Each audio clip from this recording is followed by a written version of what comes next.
Tell me if you see me on Facebook. Wait, check right now.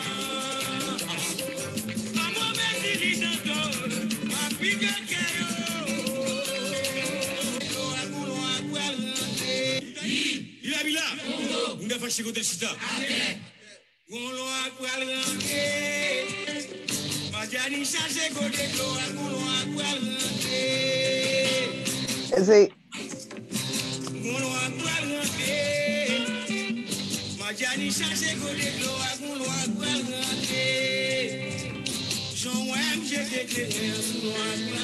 I'm trying to see. Let's just say live on Facebook. Got it? Can you send me your link on your, text me your link? So I can see if okay. Like for your page. Èzili.com. I don't know, because I requested you. I don't know if you, I'll re-request you.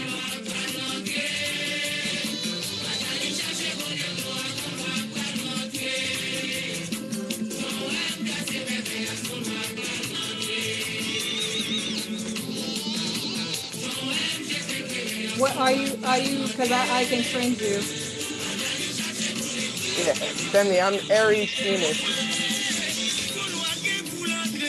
Hi, everybody. Hi, guys.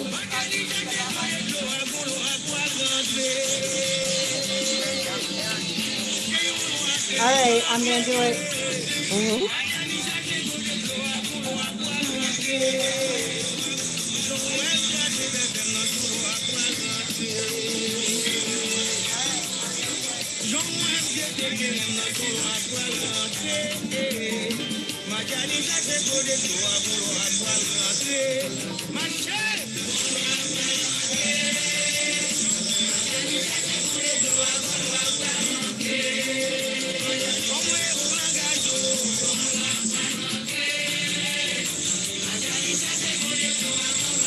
I can see you. What's the name of your Facebook page? Aries Phoenix.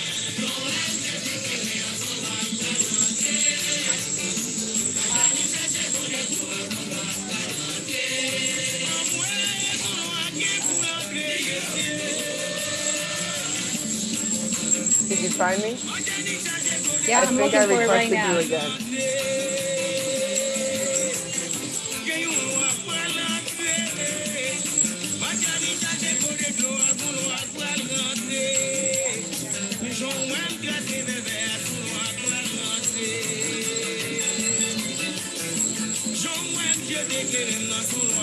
I looked for Aries Revolus, but I didn't see that.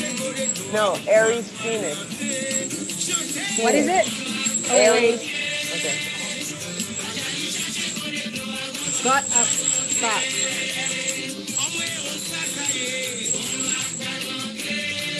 Say it one more time. Aries Phoenix. Like Phoenix. Oh, Phoenix. Mystical bird.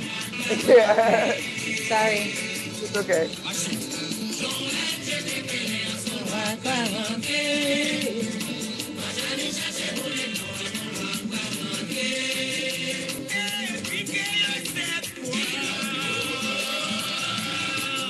Aries is A-I-R-E-S?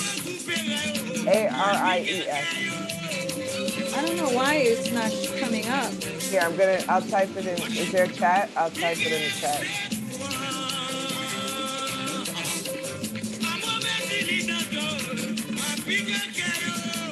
All right, everybody, let's gather. We're live. Share the live. And let's talk tonight. Aries, I'm trying to find you. I know, right? I'm horrible. And I think I'm supposed to I mean, I got Aries Phoenix, but I don't see you. Oh, here it is. Wait, no. I have Aries. But not Aries. I have Diana Aries. That's not you, right? I wonder, does it let it?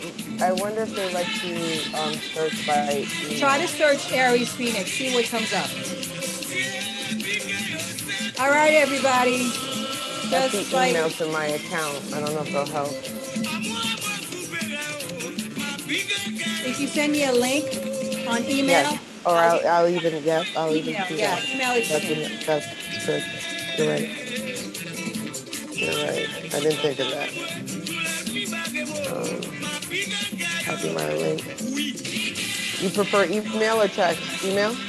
Email. Okay.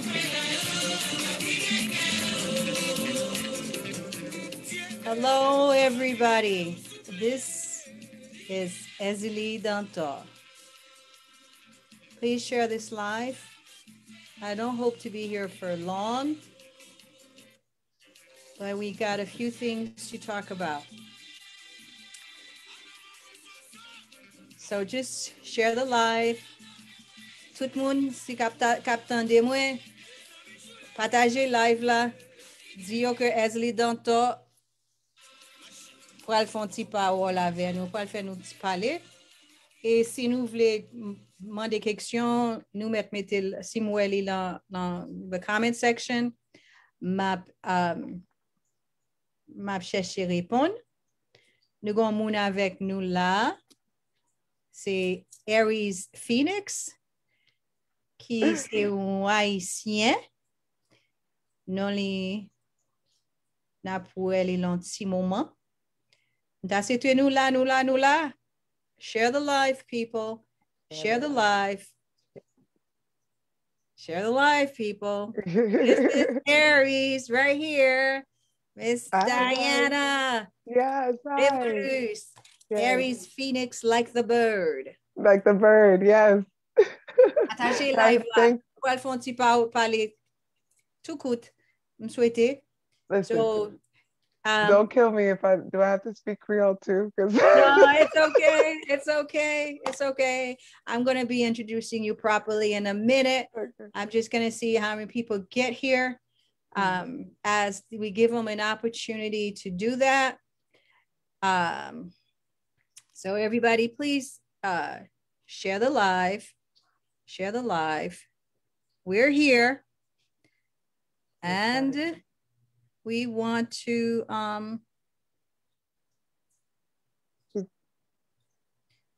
talk to you about a couple of things, just a couple of things.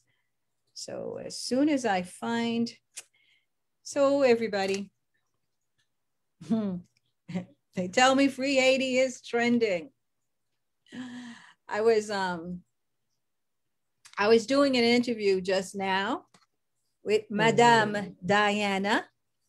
Yeah. And I said, you know, when we finished what I was doing with Madame Diana over there, yeah. I said, you know what? You're looking beautiful. And you're looking beautiful. Let's not waste all this makeup. Let's get something. Right. Let's do something else. Okay. So then since Free Haiti is trending on Twitter, I thought it was really good for us to start talking about it for a minute, because I see so many people using that hashtag that may not know anything about the Haitian struggle or what it takes to free Haiti.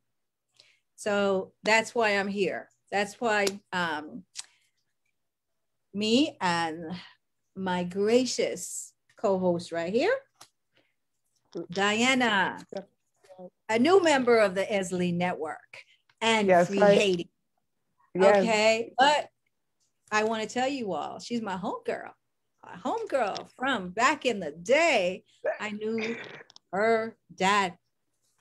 And so we're catching up on things from Connecticut, where I was raised. I knew her father. He was an educator. He was a lawyer in Haiti, but he's an educator. That's what I knew him as when I was a young girl in Stamford, Connecticut. And, you know, to meet his issue is an honor, because her father, his name was, he's since gone to the ancestors, but his name was Emilio Revolus. OK? Tout haïtien qui sorti là Stanford, OK? Ça c'est petit Emilio.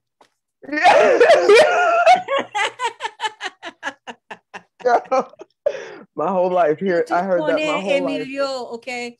Emilio Revolus was a activist before that was trending, okay? He was an activist, I mean a real one, right? And you know, sometimes so as a young girl, I used to translate for every Haitian that newly came to Connecticut. People would drag me in, and there was always Emilio also being dragged in to help acclimate whoever came in. And those were the days, and that's how we were. That's how we worked as a community.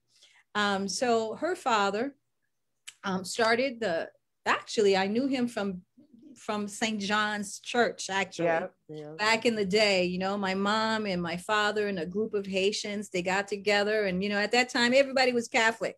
They got together with the priests, and they put together a Haitian service that all Haitians used to go to at St. John's in Stamford, Connecticut. That's how I know. Yep, that was, yep.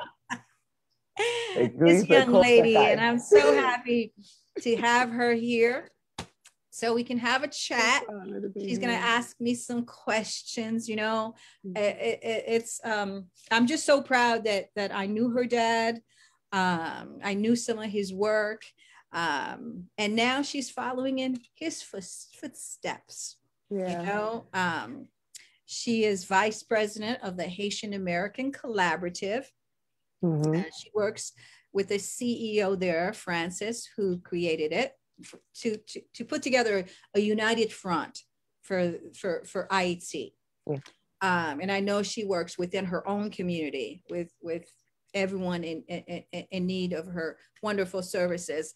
You're also an elected official, no? I forgot to say I'm a councilwoman. Yeah, I forgot to say that. Oh, let's plug all of it. Let's plug all of it, okay? Because this is the future sitting right here. Yeah. And so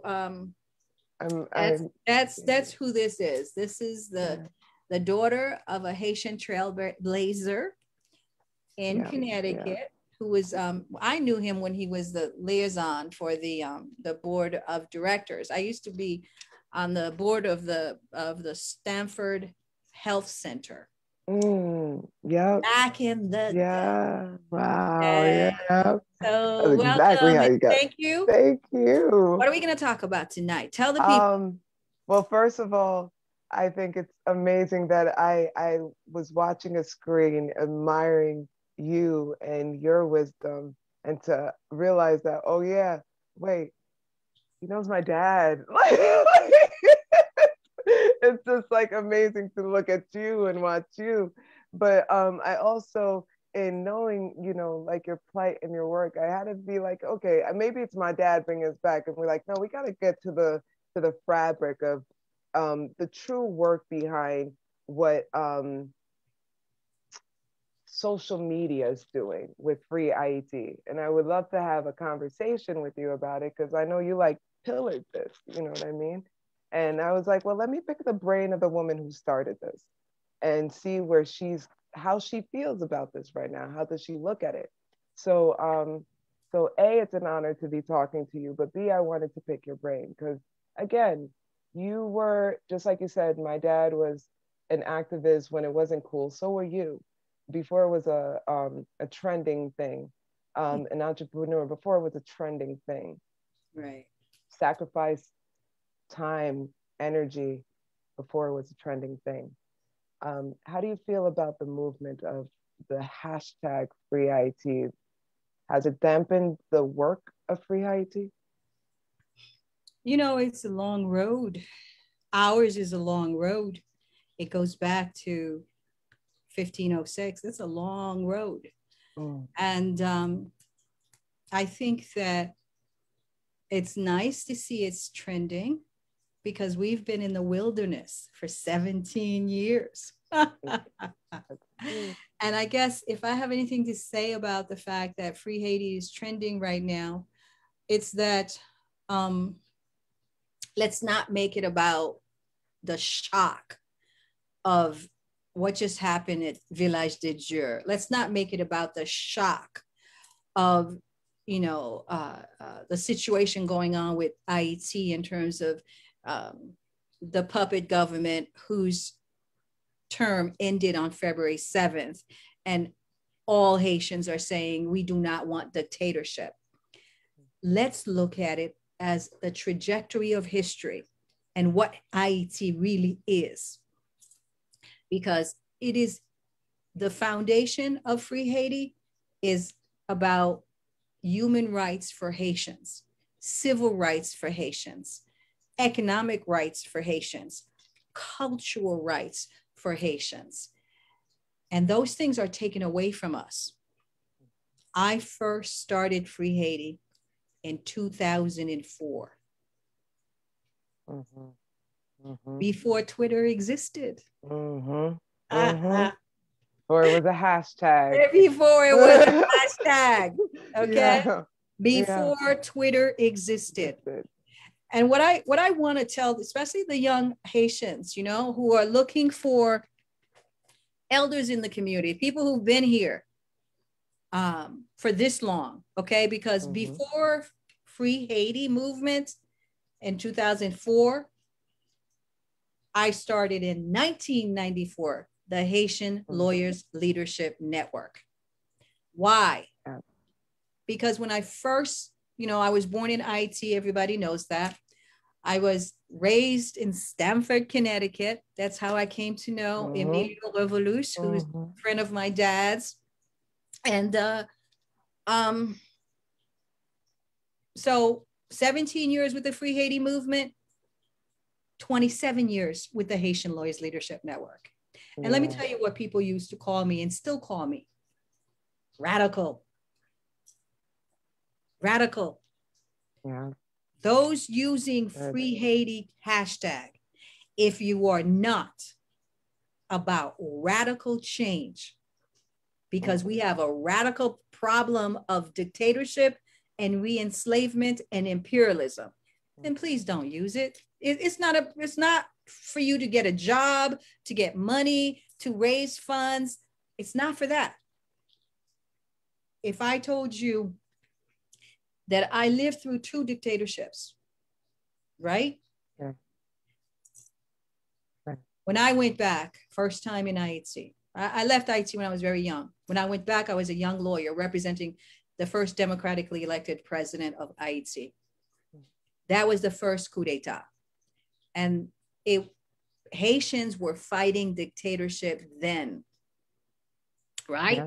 But the U.S. used all its might, all its power, and its might are its media with its fake news. Yeah. Its law that's never come into application for us. It's politics that's about diplomatic doublespeak, like the ambassador of Haiti, whether it's Pamela White in front of Foreign Committee Pamela White was just in front of the Congress in last Friday. Lies. Right. Or was it Michel Sisson, the current ambassador to Haiti, which, listen to me, I'm not the type of person. Revolutionaries do not turn the other cheek. I curse Michel Sisson and all her descendants in the name of Marie-Jeanne. As this is the season of Cash.App.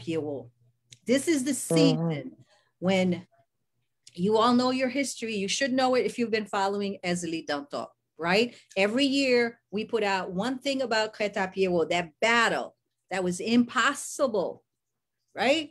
That battle that happened where there was 12,000 Rochambeau troops out there and 800 Haitians, men, women, and children. That's where we are today. That's where the people of Haiti are. They've made Haiti a penal colony for the people there. And the only way they can get out of it is to fight. There was no way for Marie-Jeanne to get out of that space or the others and stop the genocide that Napoleon came to do. And now today, that genocide is global. It's global. The global elite, this is not Èzili Dantor, the radical, telling you. They say it to your face, 7.5 billion people on the planet, and they want to kill 95% of it. They tell you that depopulation is the only thing that's important, and that they need 7 billion needs to go. That means you too, white people. Right. Thank you. Okay. That means you too. So what they're doing to Haiti, they have now imported to you. If we don't win, you don't win. Yeah. And so for me, I wanted to share, I'm going to share my screen while you think, let me know if you there's another question that you want, but let me share my screen, everybody, so you can see what's going on with respect to what's going on right now. Okay, so this is Twitter. I don't even know when I got on Twitter, but whatever. But all I know is that when we had the bicentennial coup d'etat on February 29th, 2004, because we got our independence in 1804, but they came back to us 200 years to the date, right, so that we could not celebrate our ancestors. They did not want us to do that. Right. So that's why my name is Èzili Dantor, because the ancestors sent me out here. Do you feel any of the movements that are happening in Haiti are the blood of our ancestors? Because we've lost our revolutionary selves. We lost that kind of radical selves, and we've been persecuted since we have been radicals. Do you see any of it coming back through the Free Haiti, through the movements, through the uproar in Port-au-Prince? It's very, the people have been pummeled to death. I mean that, and I mean that literally. I mean, to the point where there was a point, and you notice right here, it says there's like 2,270 tweets in the last hour under the Free Haiti. And this has been going on hourly. This is Free Haiti. It's been going on hourly. And there's a lot of people here. Right. Okay. A lot of people, and it's a good thing. It's a wonderful thing. It's like, I think you said something to me last night that I thought was so articulate and intelligent, and it helped me put the stuff into perspective, right? You said there are the seed droppers. Could you say that again? The seed droppers. Yes. The seed droppers. I like that. That. Explain the seed droppers. So, okay, the seed dropper has, as the person, I got used to this because it happened, right? The seed dropper is the person who gets used to, when you drop the seed, people never understand that it was you that dropped the seed. But once the seed starts growing and you start seeing a blade or little grass, you water it, you start seeing everything, you start seeing the garden blossom, and you're like, oh, look at this beautiful garden, look at this beautiful landscape. But you never think about, well, where did the seed come from? Who started this? It's beautiful to have the garden, but we never think of who dropped the seed. So I literally want to come to the people who dropped the seed first. Give them their accolades, give them their flowers while they're here in representation of the seed that they dropped. I just thought that was so good, because we did plant the seed, and I think now it looks like some of it is blossoming, because you look at 2,000 tweets. I mean, there was a point in time when I was the only one hashtagging Free Haiti for all decades. Yeah, decades, right? I mean, like I said, before Twitter was there, we have and for those listening to me, if you want to know what we do at Free Haiti, because there's a movement behind the hashtag. It's not just that. And a lot of people are trying to act like, you know, they created this. All you have to do is search, and you will find Èzili, and this is the Haitian Lawyers Leadership's Free Haiti. And Free Haiti hashtag was used to push our work. And our work is justice for Haiti, anti-imperialism, no fake election, no occupation. And we want Haitians to be the local rulers of Haiti, not the Middle Eastern oligarchs, not puppets and Black collaborators that are chosen by the ambassador to Haiti. Right. That's what that's what it's about. So I if you notice here, I say Free Haiti is trending, but as the creator of the hashtag and the Free Haiti movement that goes with this hashtag for the Èzili network, if you're not about radical change for a radical problem of profit over people world, and it's quiet genocide in Haiti, then don't use it. It's not supposed to be about anything else, but to free the people of Haiti so that they can breathe.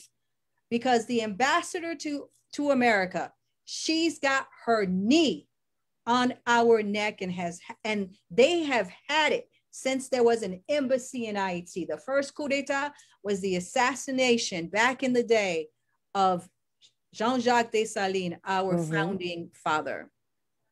So you guys can you know that you can find me on Twitter if you want to see, because now there's like, we don't want to lose the message within the noise of this trending.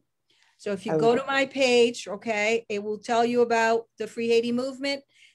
What we live for is for the United Nations to go the way of the League of Nations.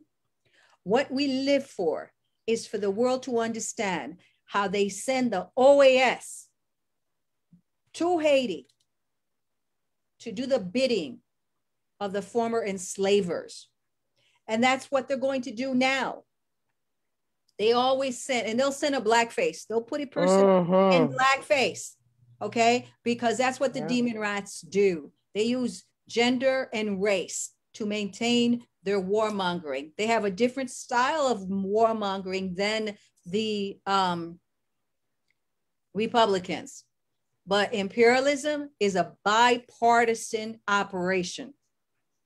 So for all those people who are waiting for Biden to take Michel Chison's knee off Haiti's neck and let us breathe, believe me, they're just going to send either another UN occupation or the OAS or some Black collaborator. They will never call on Èzili Danto, okay? They will take their elected officials and tell them that they're thought leaders, and then press them to mouth whatever the State Department that. So you could see, just go to if you want to see what Free Haiti movement is really about, just go down my Twitter feed, okay? Just, you know, if you don't want to look at the noise, just go down my Twitter feed, okay? But there is a lot of good things now coming out of the it going viral, because, you know, we're living in a space where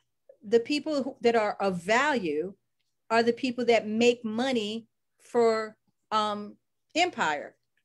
And so that means celebrities. So for the first time, we've had celebrities hashtag Free Haiti, and that has given it value. A value that a peasant like me, who's worked in the wilderness for 17 years, could never give it, right? That's just the world. That's what it's about. So,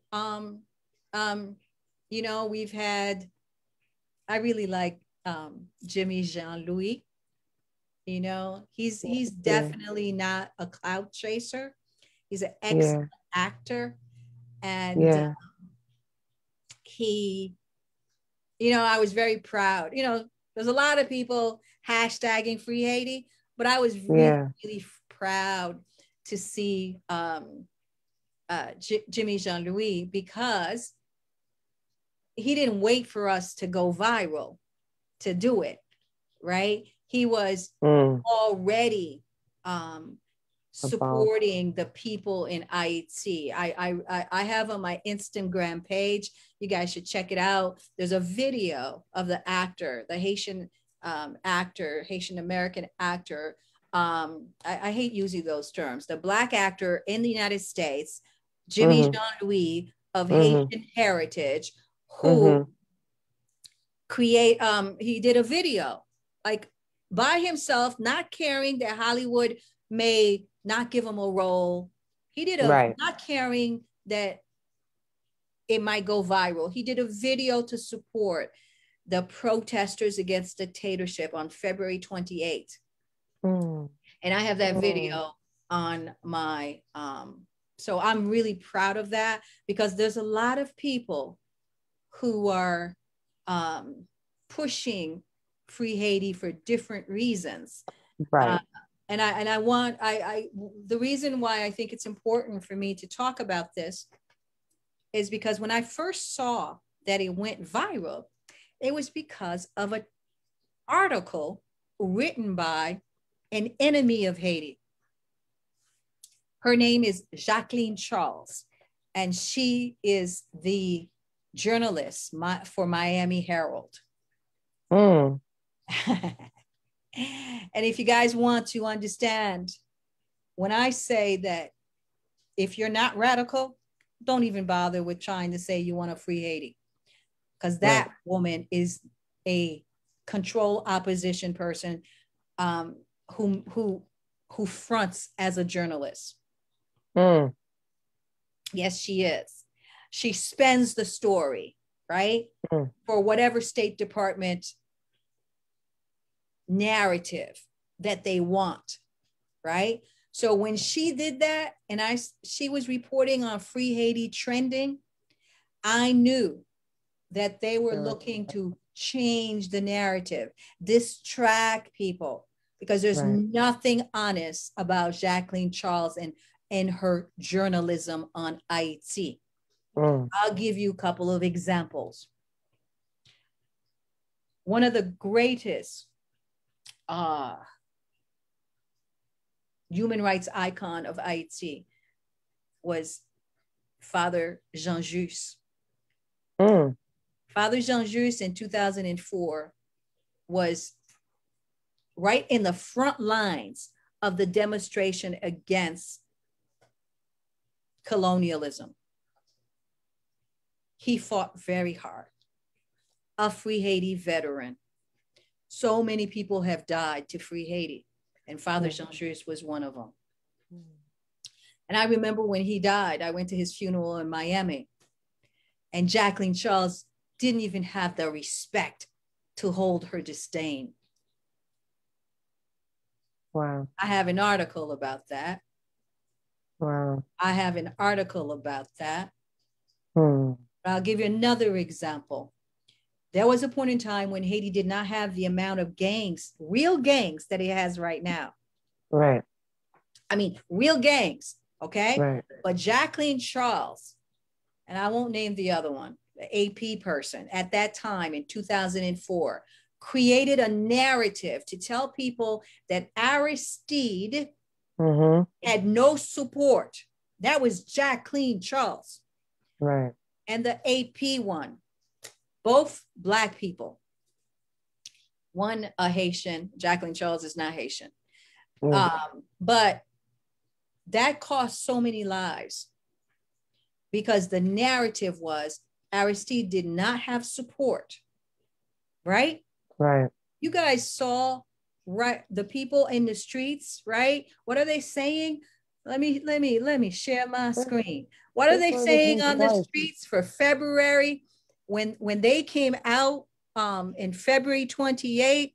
One of the things they said was, La Lume can't count.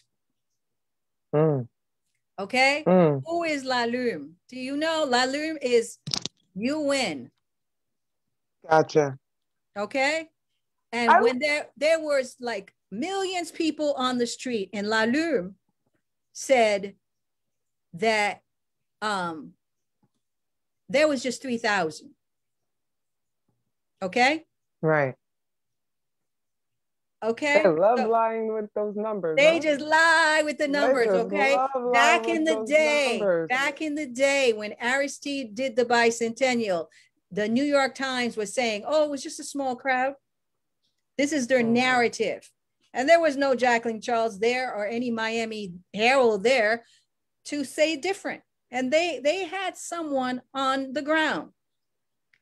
So this is the thing that the media does. I don't know if can you see where it says please? Yeah, I can see it.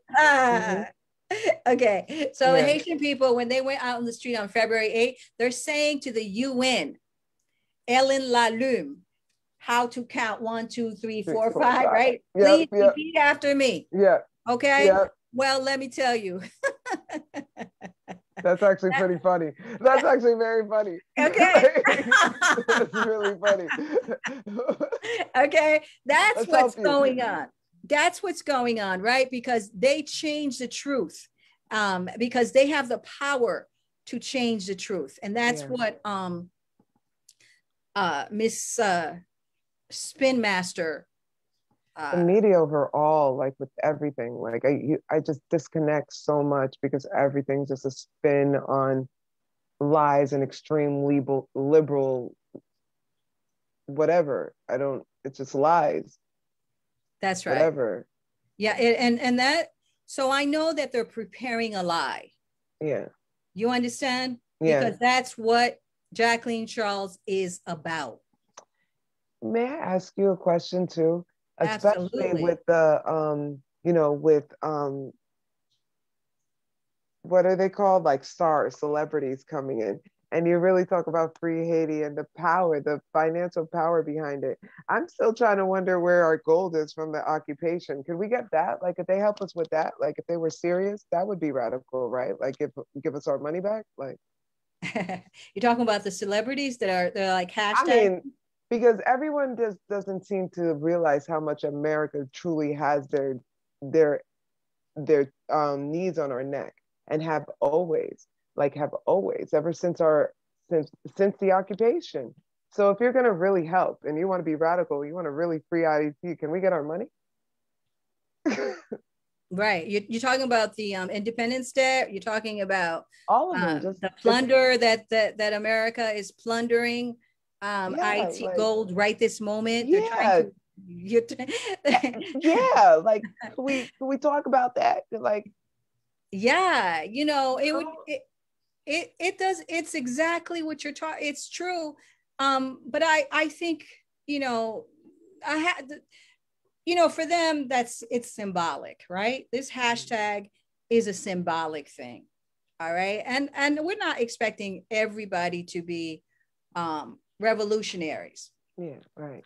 But yes, you could use your you could use your pocketbook, right? Right. You can help us that way. I absolutely, and I think that it would be good if that happened. I'm hoping that it does at some point, right? That this is not like a flash in the pan and it goes away. But if any celebrity people are watching what's going on right here, what I'm putting together right now, you see that this is what the people of Haiti wants you to understand.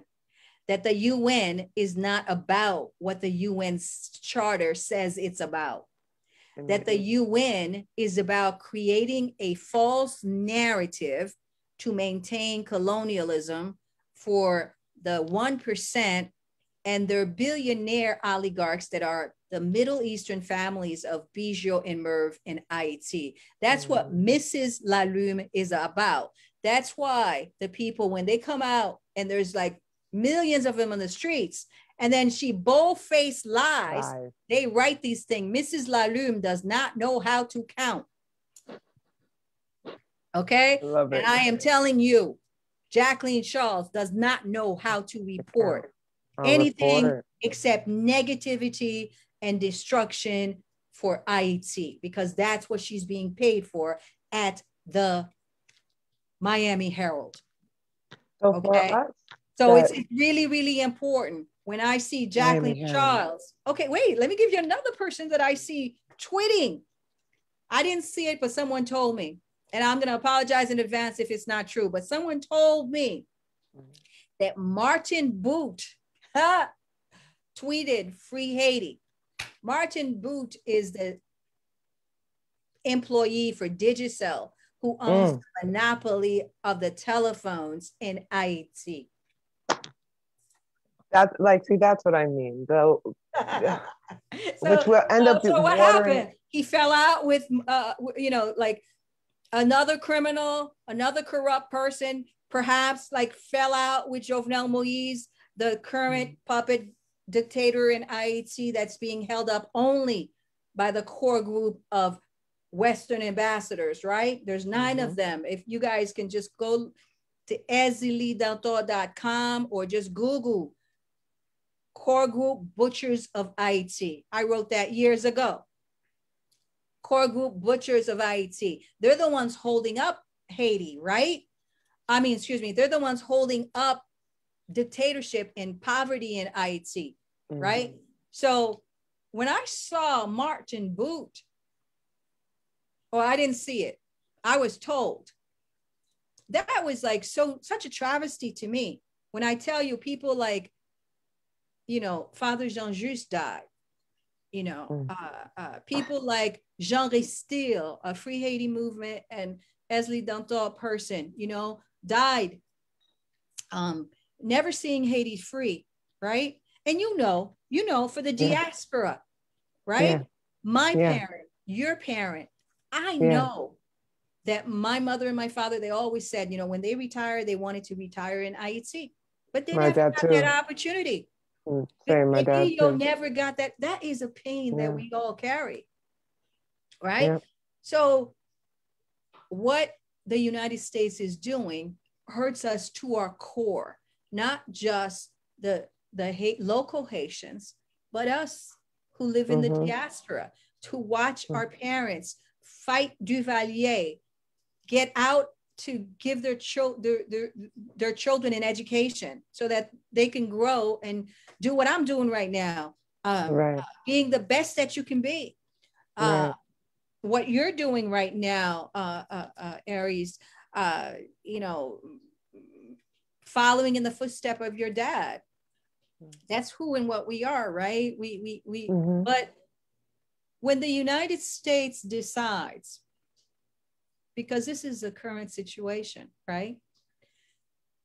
They came in 2004 on our bicentennial. They brought in a Boca Raton regime. That means they essentially trashed Haiti's constitution and brought in Gérald Latorture. This is 2004. And he was a 40-plus year veteran of the United Nations. He had worked for the United Nations all his life. The United States came to Haiti. They brought in all these troops. They put the Boca Raton regime in power, and they deported the democratically elected president to Africa. So essentially, they've been kidnapping our human rights, and I'm quoting Aristide for this. He just said this. So, you know, they kidnap our human rights, our happiness, our right to happiness, our right to health, our right to freedom of association, all the things that human beings should have as natural. Haitians don't have them. We have to be refugees in countries that hate us.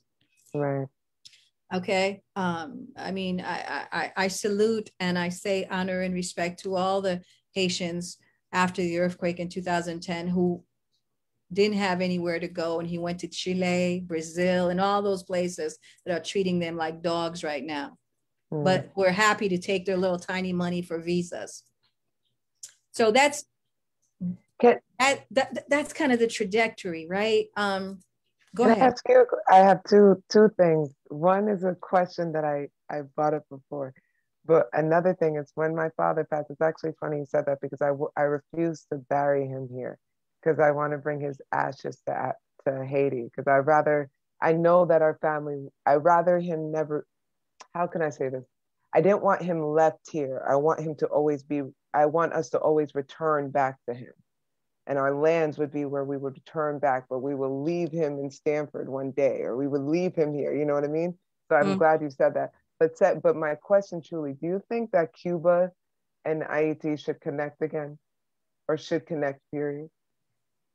Because I feel Cuba's isolation and the way they are is like the ideals of Haiti when we started with that, like with Toussaint and Dessalines. Like they've kept to that. Do you see that ever? Just one. Well, the Haiti's like this horseshoe, right? Like kind of like this, and then you have you have Cuba, and then you have Venezuela below us, right? We're in the middle of two countries that the United States has not pummeled to death. We still have a little bit of sovereignty. Right. Cuba and Venezuela. We are the weakest link. The United States built its fourth largest embassy in the world right here because Cuba, Venezuela, and all of Haiti's resources. Right. Unless we understand the power within us, unless we look at what happened at Vertier, the United States is not going away because it's medieval and it's barbarity against Haiti, a defenseless country who's never hurt anyone. Just wanted to be free. You see? So when I teach about the Haitian Revolution, I always say that the mistake of Jean-Jacques Dessalines is what Castro did not make. Castro actually learned from the mistake of Jean-Jacques Dessalines. The ancestors, when they started the Haitian Revolution, they said we had to get rid of the colonists, right? Today, who are the colonists?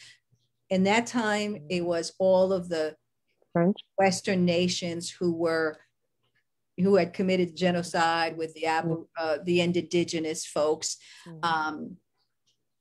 who were Black in Haiti also. And then they brought in enslaved Africans. But today, the colonists are not as open. They don't say they're going to enslave you and use Jesus to justify it, right? They don't say they're going to enslave you and say they're going to give you civilization, right? They just say it in a different way. They say they're going to bring you elections. I was just going to say democracy. I was just going to say. This is the way they enslave you. They say they're going to bring you law and order, and then they militarize your police with all sorts of heavy equipment and automatic weapons and toxic biological weapons to make people crazy and more violent. And they've studied how to do that in the United States, for Baltimore, for all these places where they've created this sort of situation, and they're creating it in Haiti too. They've created ISIS and death squads everywhere in the world.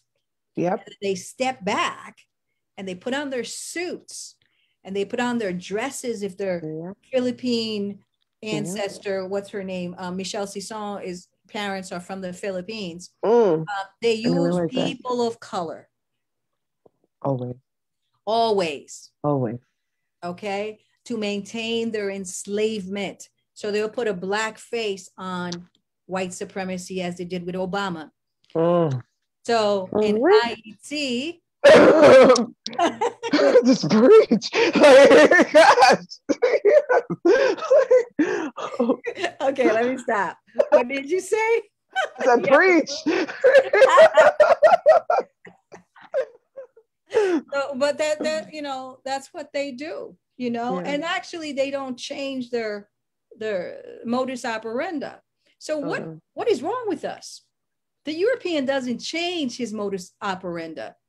Back in the day, they said that they were civilizing us, and that's why it was necessary to breed us like we were animals and make us property. Right? Today, they say they're giving us charity, and that's why the Red Cross and Catholic Services and all of these NGOs, right? Non-governmental organization that gets their credentials from the UN, are raising money supposedly to help us. Why do we lose our agency as human beings to become dependent on charity? That's the most insulting, racist thing on the planet. And even in that charity, because even, you're 100% right. But even in that charity, none of that money comes here. You use the people for data, but if the money's going 99% to administrative costs. They are thieves and plunderers and pirates, except right now they call themselves NGOs. They're the same thieves, plunderers, and pirates that was on the coast of Haiti. Exactly. Right? Except today they just have a different name. But Haitians don't learn. They are, and they have the same mess, like sexual mess, right? When Columbus got to Haiti and he saw these beautiful women and men, what kind of mind would think I need to rape that? Right. A child. Right. That's the same mind that's in Haiti right now. Right. Okay. And those of you who know my work know that I've represented children who've been raped, boys who've been raped by UN soldiers, and the so-called charity bringers, and these Jesusized folks, these church people. We all know the Catholic Church is filled with pedophiles, obviously. Okay. That's not me saying it. It's recorded in court cases after court cases. You know, they did it to their own over in Ireland. So that's why I think it's not like when people say, and especially giving us their religion, which has this embedding of pedophilia and homosexuality in it, but like, no, but I was like, it's not prophetic, it's a blueprint. The mind thread that Plato talked about genocide is talking about genocide in the same person who want to give you a vaccine. I forgot the Microsoft guy, Bill Gates. Like, whatever. You know what I mean? That's right. That's right. And they will censor anyone who says this, and they will call them radical, so that other Haitians will stay away from me. And that's what they did. They said, Èzili Dantor is just radical. And yet they've made the whole world a marketplace. And if you're not making profit, then you have no value in their marketplace. That's so true. Okay. And they put profit over human beings. So I'm saying, in the name of Jean-Jacques Dessalines, in the name of Défilé and Gantoya and Gonguiton and Marie-Jeanne and all Bois-Tonnerre, all our ancestors, for Révolus, for Emilio, for Father Jean-Just, for the men and women from the Haitian Lawyers leadership who did not make it to be here today. That Free Haiti is about freeing Haiti from colonialism, fake elections, fake aid,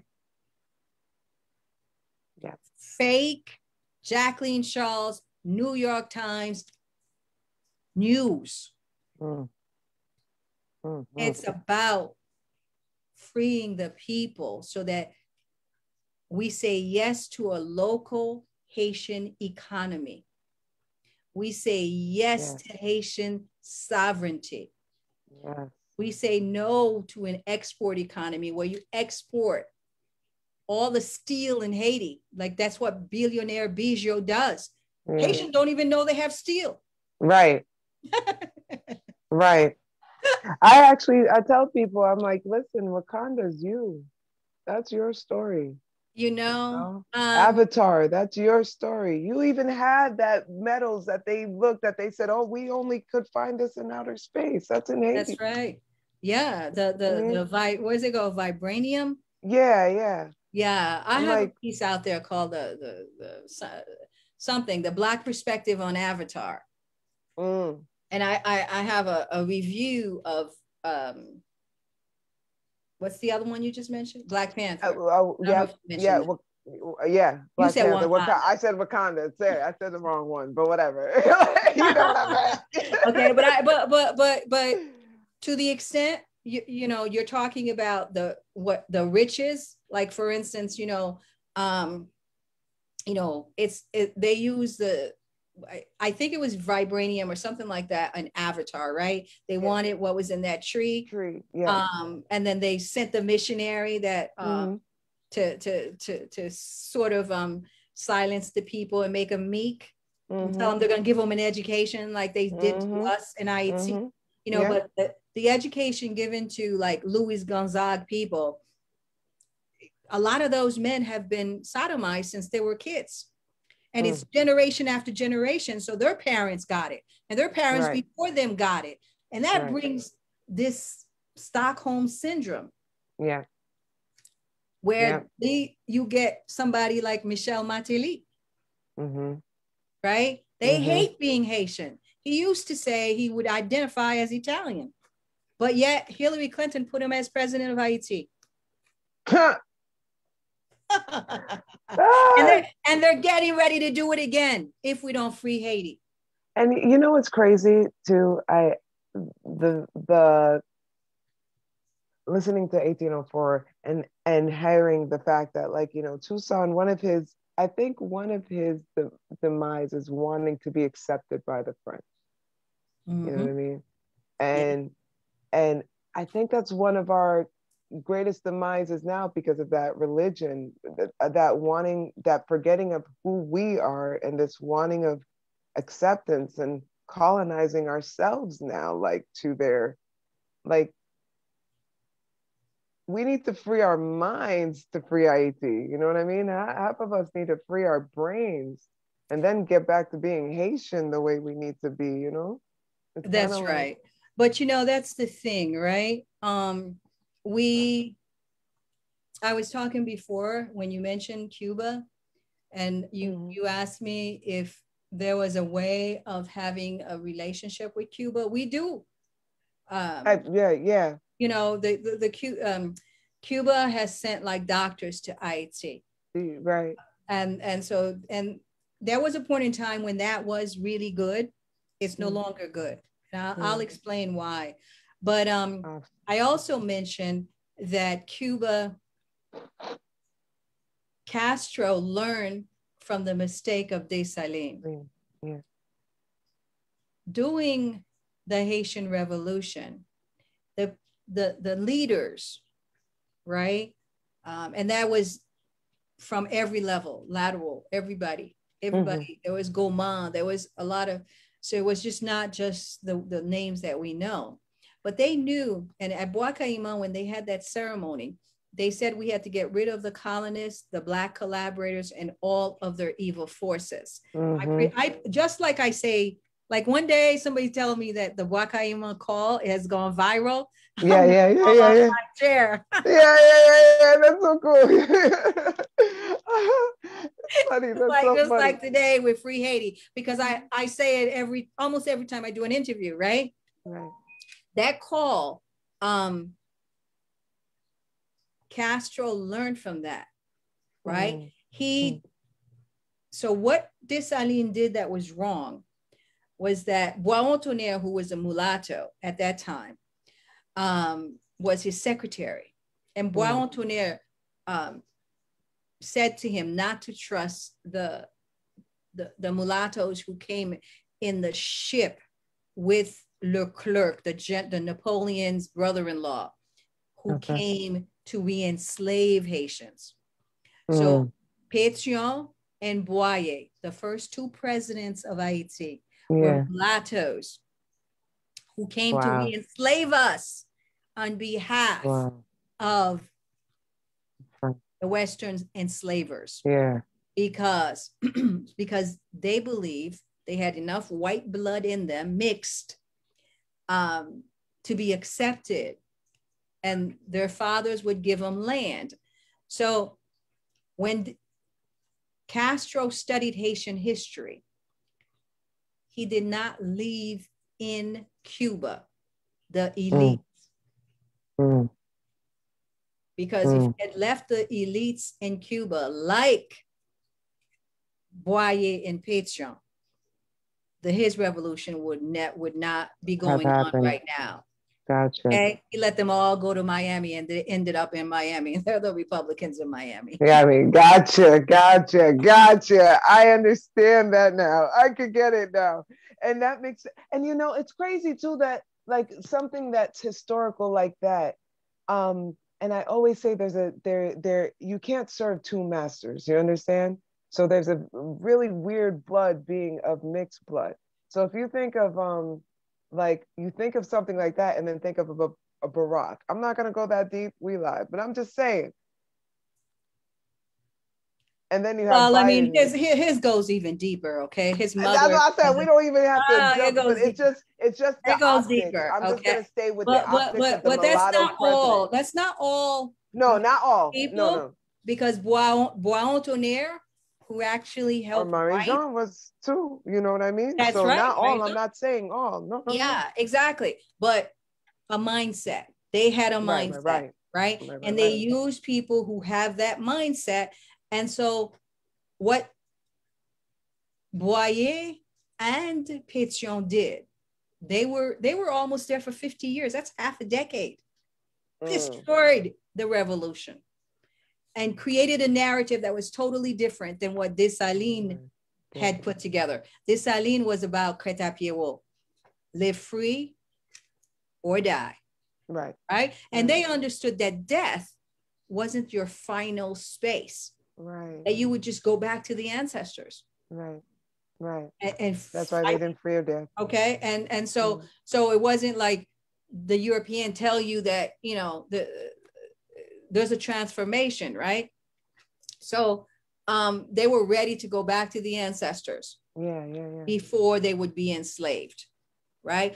Haitians are not the only people that are ready to do that are some of the gang members, right? They're like, you know, I'm not giving up my turf here. Okay. But there is not that.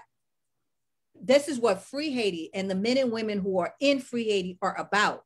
We are about revolution. I've sacrificed my career. I've sacrificed lots of stuff in terms of family. And I've had 6 assassination attempts. It is not about getting a job, getting a title, or getting clout. Right. But that's what. I'm glad you said that. That's normally what, you know, they bribe people with, right? Clout, jobs, title, and what they call it, respectability politics. Yeah. You understand? Yeah. So Cuba learned. And Cuba got rid of all of the elites that were not part of the revolution that would destroy the revolution from the inside.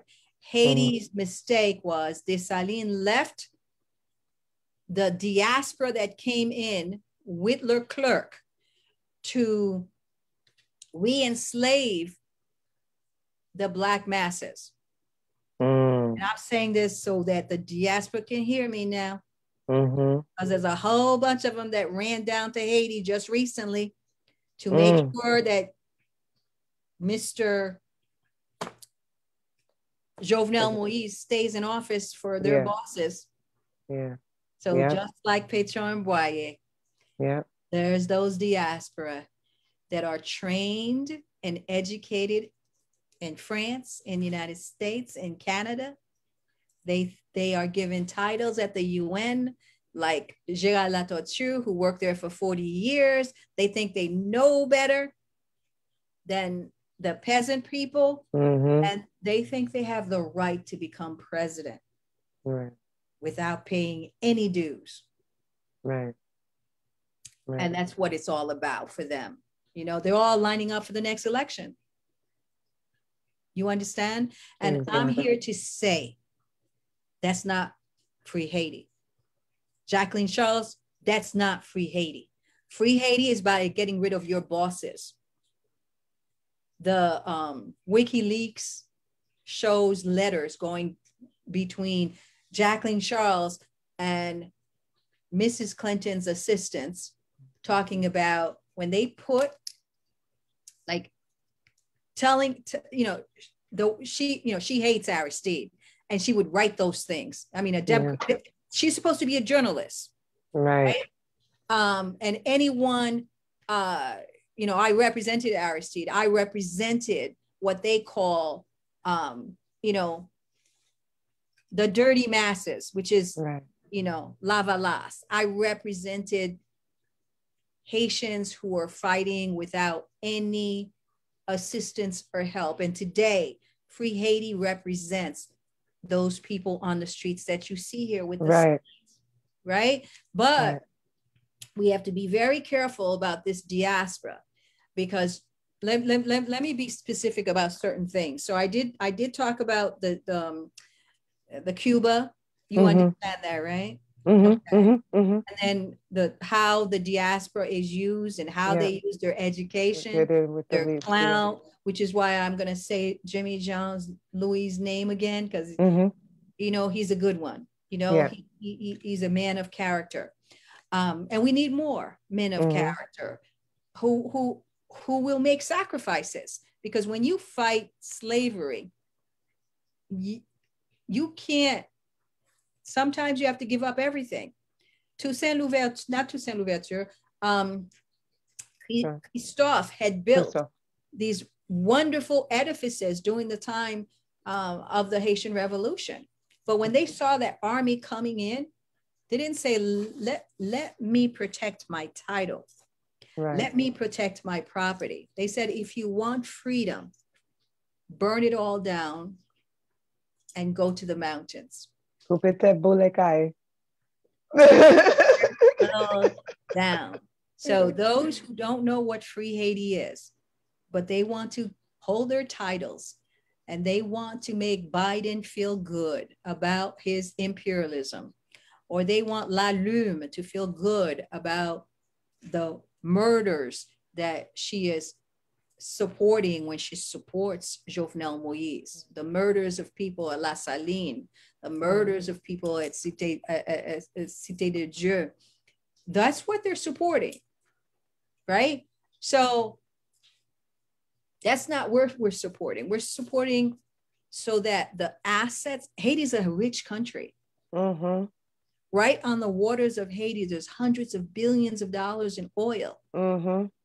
Remember I told you that right below us in this arch of the country, you have here Dominican Republic, and then there's Venezuela. Venezuela has like one of the most oil in the Western Hemisphere, right? Right. They say the head of the oil that comes right here out of Haiti. Wow. So that's why the United States built its fourth largest embassy in the world in 2004. That's what they came to do. And when you were talking about Black Panther and Avatar, right? We actually have a resource like that, right? It's called iridium. Iridium, that's what iridium. And they've been carting it out since the 70s or 80s. And there are people that tell me they had a mountain and then the mountain is no longer there because they just bring in their helicopters and they cut it out. So they want journalists like Jacqueline Charles. Jacqueline Charles has never talked about Haiti's riches, ever. Right. She repeats poorest in the Western Hemisphere practically all the time. Right. Okay. She doesn't talk about Haiti's gold until it becomes news from somebody else. Right.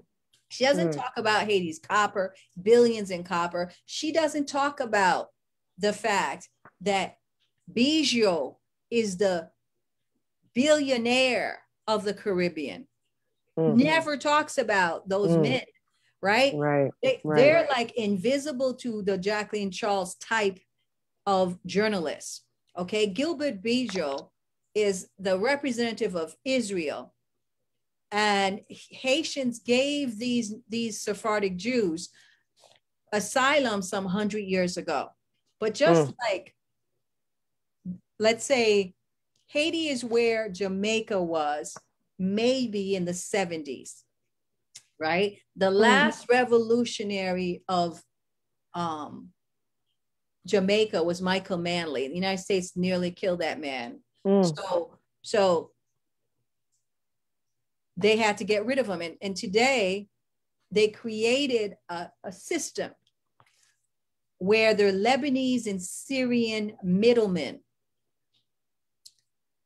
control and privatize ports and bring in guns into the community and drop them in poor neighborhoods along with drugs. Here. And yes, so I'm making this prediction.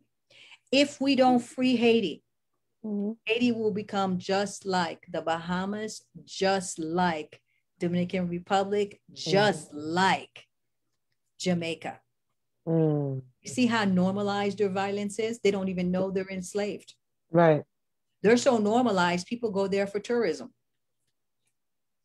Okay? That's what they want to do to Haiti. But they couldn't do that even during the first occupation, right? During the first occupation, they tried to put Haitian peasants in plantations and put chains in their feet. The first U.S. occupation was in 1915 to 1934, 19 years, right? So because they could not do it in Haiti, they transported them all to the sugar plantation in the Dominican Republic. Yes, okay? So they still haven't figured out how to enslave Haitians in big factories, big plantations, because Dessalines' blood still runs through our spirit, you see? But when I first started looking at the violence rate in Haiti, it was 5.6, 5.7, and that was per 100,000. That was 2004 during the bicentennial, when people like Jacqueline Charles was writing about all these gangs in Haiti. Okay. Today there are gangs in Haiti. Okay. Right. But back then, no. All right.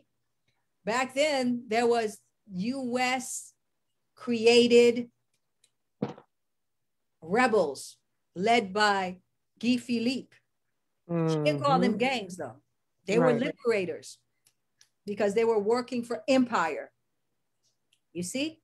So that if we are not careful, we are going to, and when I say like Jamaica, I'm going to give you one example of what I'm talking about. It's normalized right now, the gangs and the murders in Jamaica, for instance, okay? And that's not just about Jamaica. The same thing goes on in Colombia, Mexico. It's normalized, right? But in Jamaica, I want to make that example because the violence rate in Jamaica today is 46 per 100,000. Okay, it has the highest violence rate, I believe, in the Caribbean. Okay, Haiti's yes. Okay, but nobody's talking about that. Good, because they control it. The Europeans control all the major lands, and then they live in Wakanda, and the people are out there in the lands, you know. And you're right, because it did get quiet. You don't hear about it. Like in the 90s, early you would hear about, oh, it's crazy in Jamaica, this and that. But no, you don't hear about that anymore. No, and that's where they're going with Haiti. I need Haitians to hear me. Okay? I don't need it to go viral 20 years from now. I need you to hear me right now. Right now. Okay? 5.6 in 2004. That was our violence rate.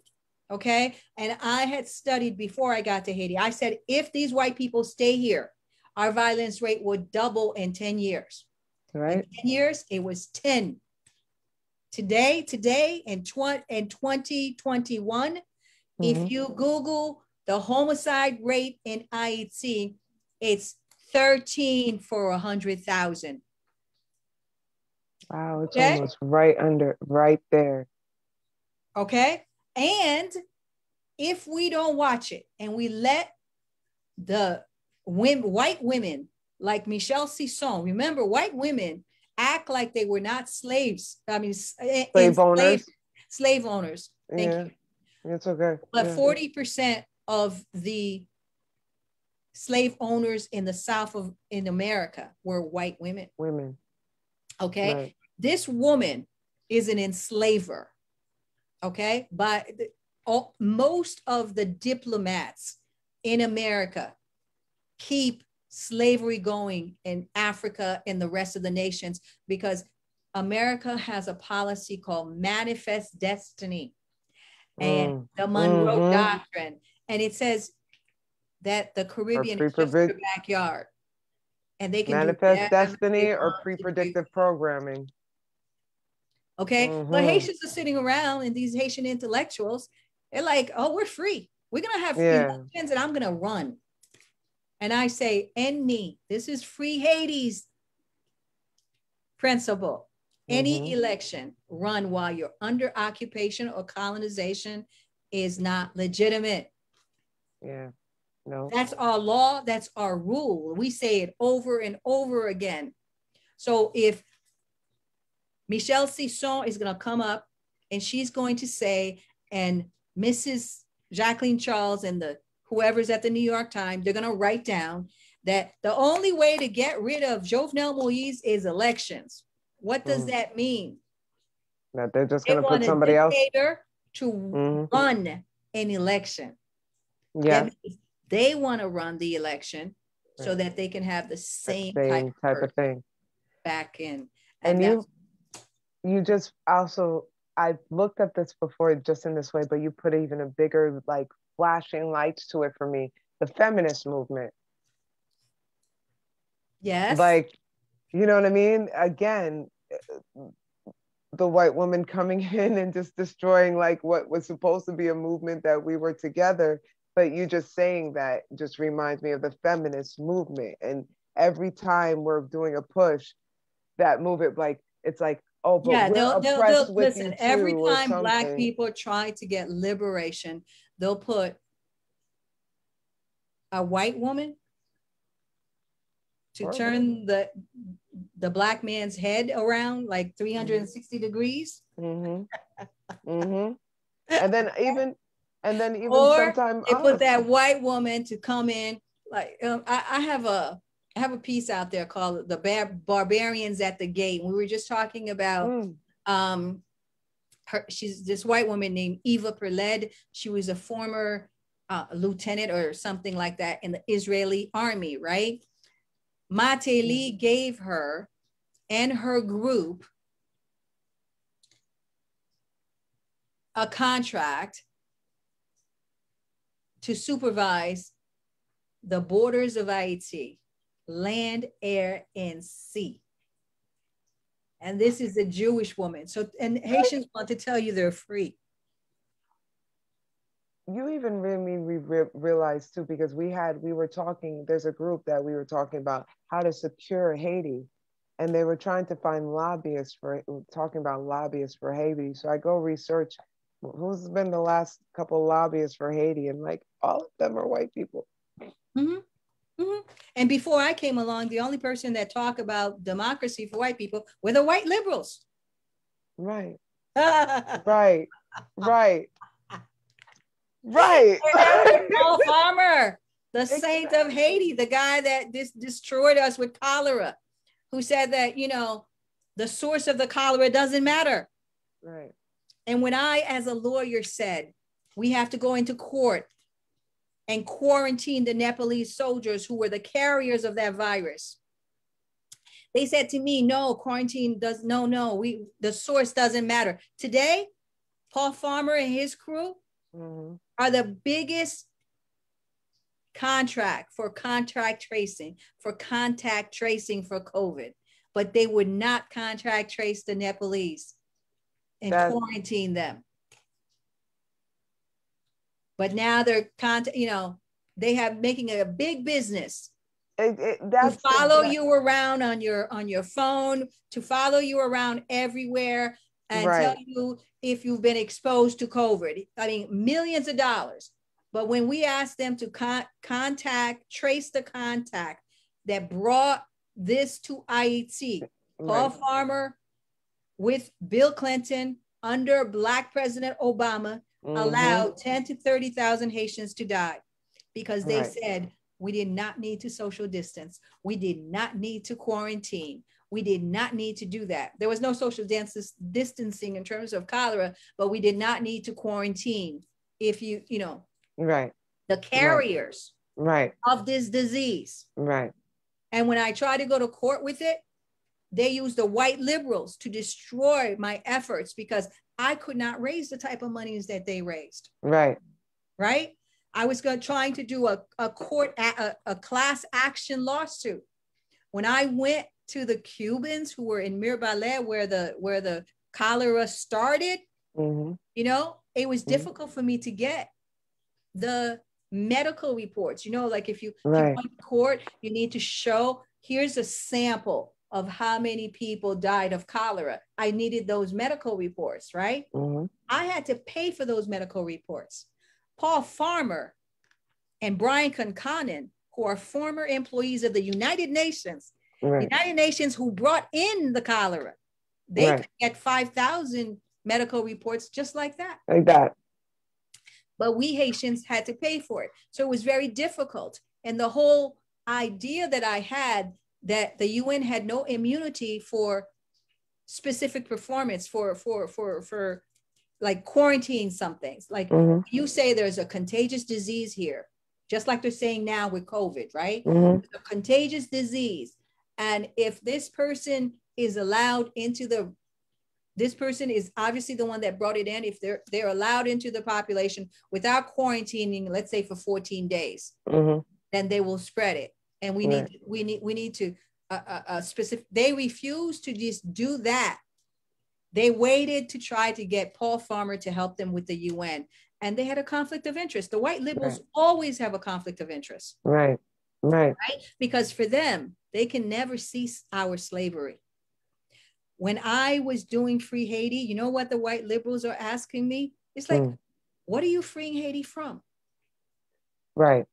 You have elections. You have democracy. We're training your police. What are you? And they really meant, they were perplexed. I said, we have an occupation. We have fake election put on by the United States and the core group, legitimized by the wretched OAS and the UN. They're not free. We're not free. Today, I'm glad to say, people see we're not free. But before, they were asking me, oh, you're so radical. What are we freeing from? Every young Haitian wanted to go to Haiti and work for the NGOs. That's crazy. All right. I'm like, wait, no. You're going to participate. It's crazy. And being the guards, because that's what it's about.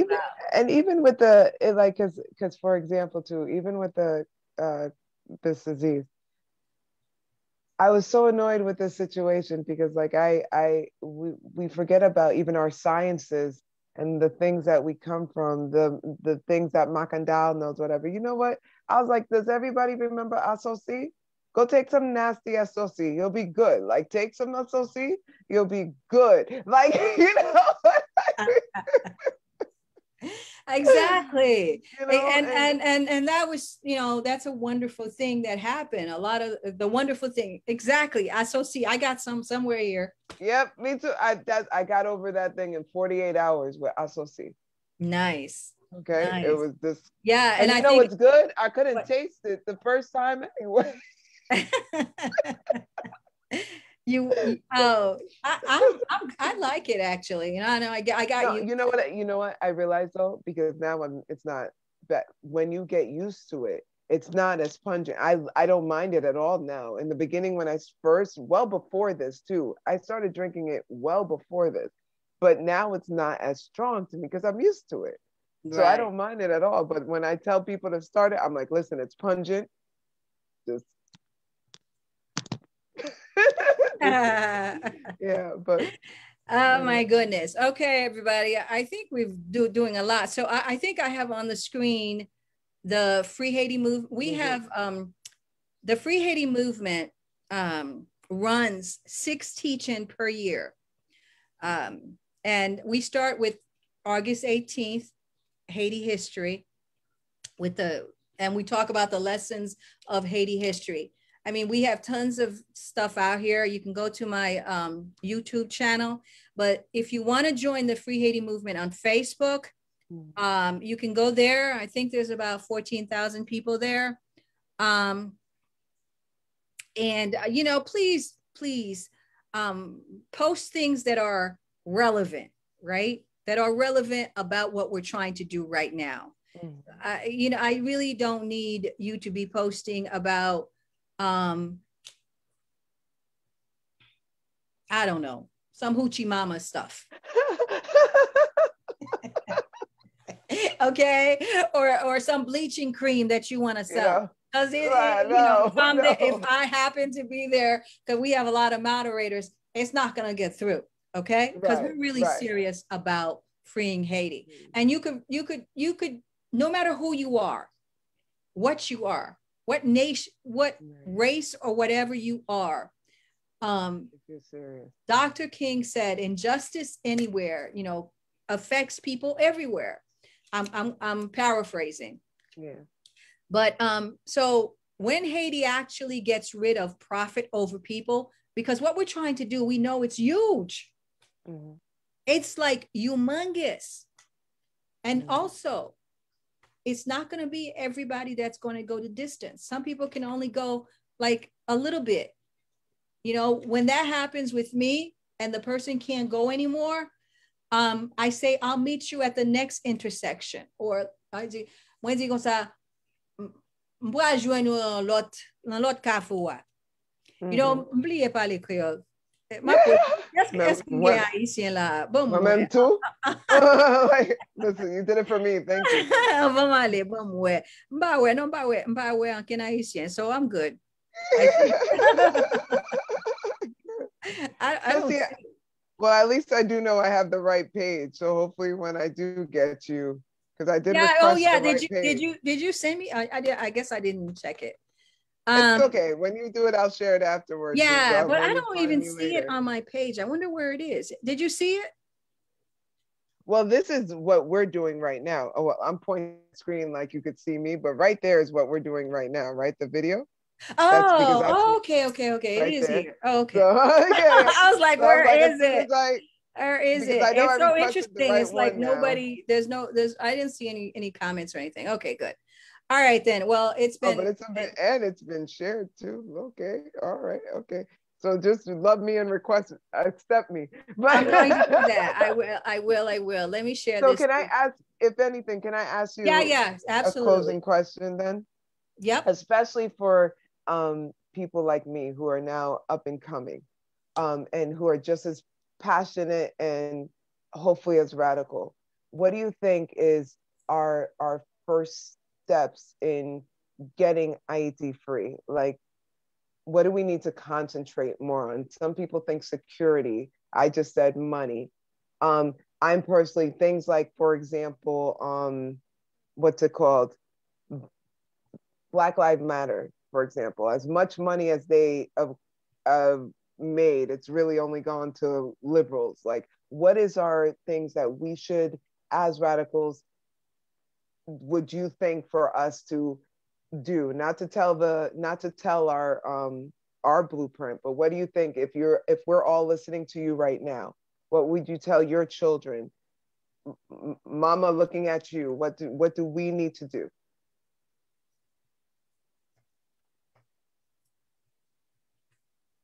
we're not helpless. That's the first thing. Mm-hmm. I think one of the reasons people are afraid of being outside of the box, outside of the colonial narrative, is that it's so scary. So the first thing is, you're never alone. We have a history that says that depuis les marasas, les morts et les mystères. I think I only made this available to me. I don't know why I did that. Yeah, okay, you could change the. How do I change that? So if you go to privacy settings, I think it is. This is on you on the Facebook page? Yeah, on your Facebook page, on your end. I think on the post itself, you have to edit private settings to public or friends of friends. Yeah, I don't know why I did that. Yeah, sometimes I do that by mistake too, I did that by I have mistake. A private page. When I okay, I go back. Yeah, no wonder. I was like, why is nobody here? Yeah. Because it's just me. Sorry, people. Oh, my bad. Like, what happened? We tried to watch you. Oh, see, look, it came up too. Look, I think so. Oh, wait, hold on. Edit audience. Oh my God, this is not public. This is just me. Lord have mercy. Oh, sorry. Okay, you guys can rewind and watch it again. That was my bad. It's okay. I went to the comment section. I look good tonight, but forgot to show herself. Oh my Lord. I've never done that. I don't know why I did. I don't know how that happened. Okie dokie. No wonder. I was seeing it, but whatever. It's okay. Is that you sharing it? I try. Yes, I try to just share it now. You can try now. It's there. It's there. Look at that. Look at that. Okay. All right, but I'm gonna put this on YouTube. Okay, awesome. So we're gonna have it on YouTube, and we're definitely gonna do this again. Okay. Yeah, please. I would love to. We're gonna do this again because I didn't say some of the things I think it's really important. Well, let me try to do it before we leave, okay? Yeah. For those of you who've been... I still want to see you again, though. You can't see me, you say? No. I said I still want to see you again, though, but please say what you yeah.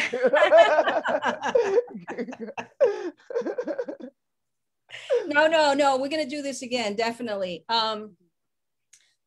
So what is going on in Haiti today, right now? What is happening? Before I end this live, and I'm so sorry for my Haitian people. I spent this whole thing in English. I did mean to try to go back and forth next time. But what is happening? What's happening right now, based on all our research, is that, and the people we have on the ground, and we have lots, like I said, Free Haiti has been going on for 17 years, right? So we've been fighting for a long time. I'm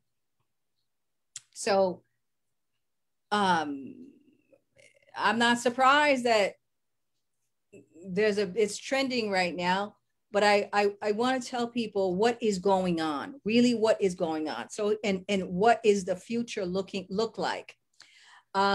So February 7th, I mean, the details actually don't matter, people. The fight is always against imperialism.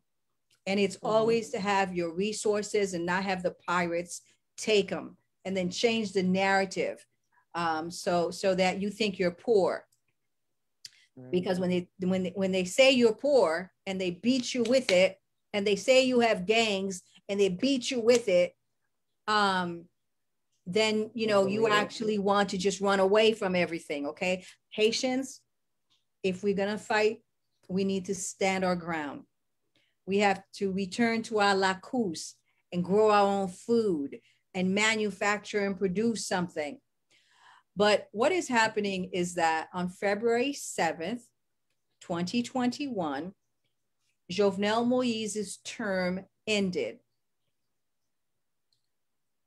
Every legal entity of respect in Haiti declared that according to the Constitution, that his term had ended.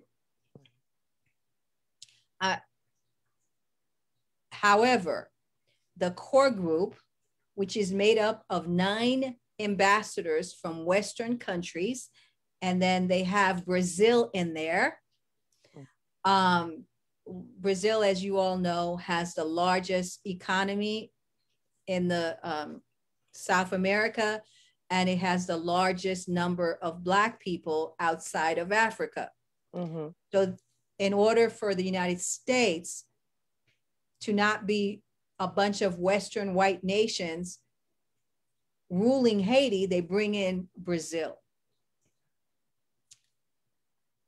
So the core group consists primarily of the United States, the ambassador. You must know her name and you must curse her and her children and all who support her. Her name is Michelle Sisson.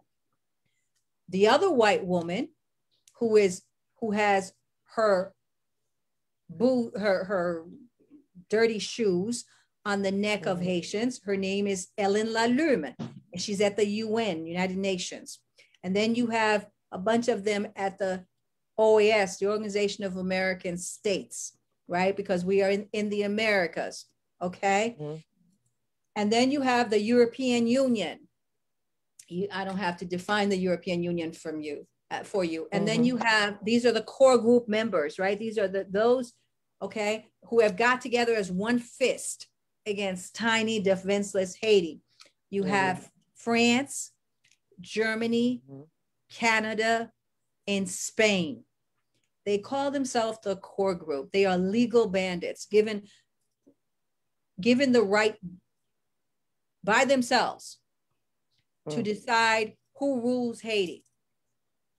Okay, so when the Cour supérieure judiciaire of Haiti, which is made up of the Supreme Court justices of Haiti and some lower court appeal justices and a few other entities, which make up, like, let's say the equivalent of the highest court of the land of Haiti. Okay. They declared that their interpretation of the law says that Jovenel Moïse's term had ended. Okay. Mm-hmm. After all of that, the State Department in America, the Biden State Department, the Black Lives Matter Biden with Kamala Harris State Department wrote that they do not believe that his term has ended. He has one more year to go. Now remember, that's against all international law of sovereignty, right? And who cares what they think? That's why Haiti's not free, for those who are asking.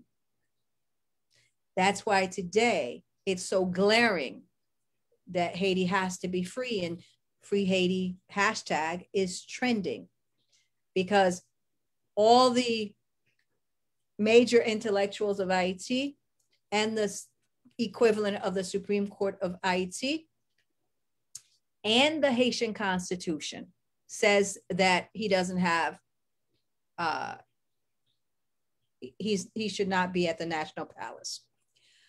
So the UN, the OAS, all these foreign clientele of empire who only, because obviously you all know that the United States is the biggest donor of the UN. So they only care about their jobs. The OAS only care about their jobs, right? So right now, it's my understanding, the people have gone out into the streets, of course, over and over and over again. And you see all the videos. You see all the videos on Free Haiti. You see all the videos on the Free Haiti, on my Twitter feed, okay, of the people going out. And they're saying to Ellen Lalume and Michelle Sisson and the OAS, stop supporting drug dealers, kidnappers, Stop supporting corruption in Haiti. Let us live free. Right. We would hope that in an America that just got through going through George Floyd, that Biden would not be going against the wishes of the masses of the Haitian people, but he has.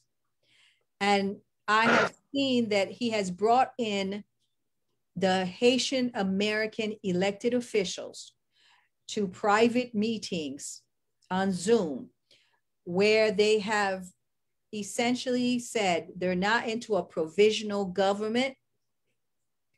They are only into Jovenel Moïse, go through his year and do some fake elections. And then that's what they want to give Haitians. The problem that we have is that what they call the opposition, right, to dictatorship in Haiti is a divided and shattered group of people. They have no cojones. Yeah. Yeah. And those that do are corrupt. So unless Haitians could figure out where they're going from here, we stand for the United States to do the following. They believe that Black people are docile and we're not going to do anything revolutionary for our freedom.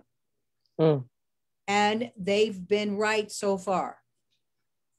They believe that they can ram down our necks, not just another PHTK. PHTK is the political party of Michel Martelly, who came in before Jovenel Moïse. Michel Martelly was the most horrible, horrid mess of a man. And I say this not to disparage the homosexual community, but he weaponizes and politicizes his homosexuality. He uses his music to talk about how he's going to sodomize his opponents, his political opponents.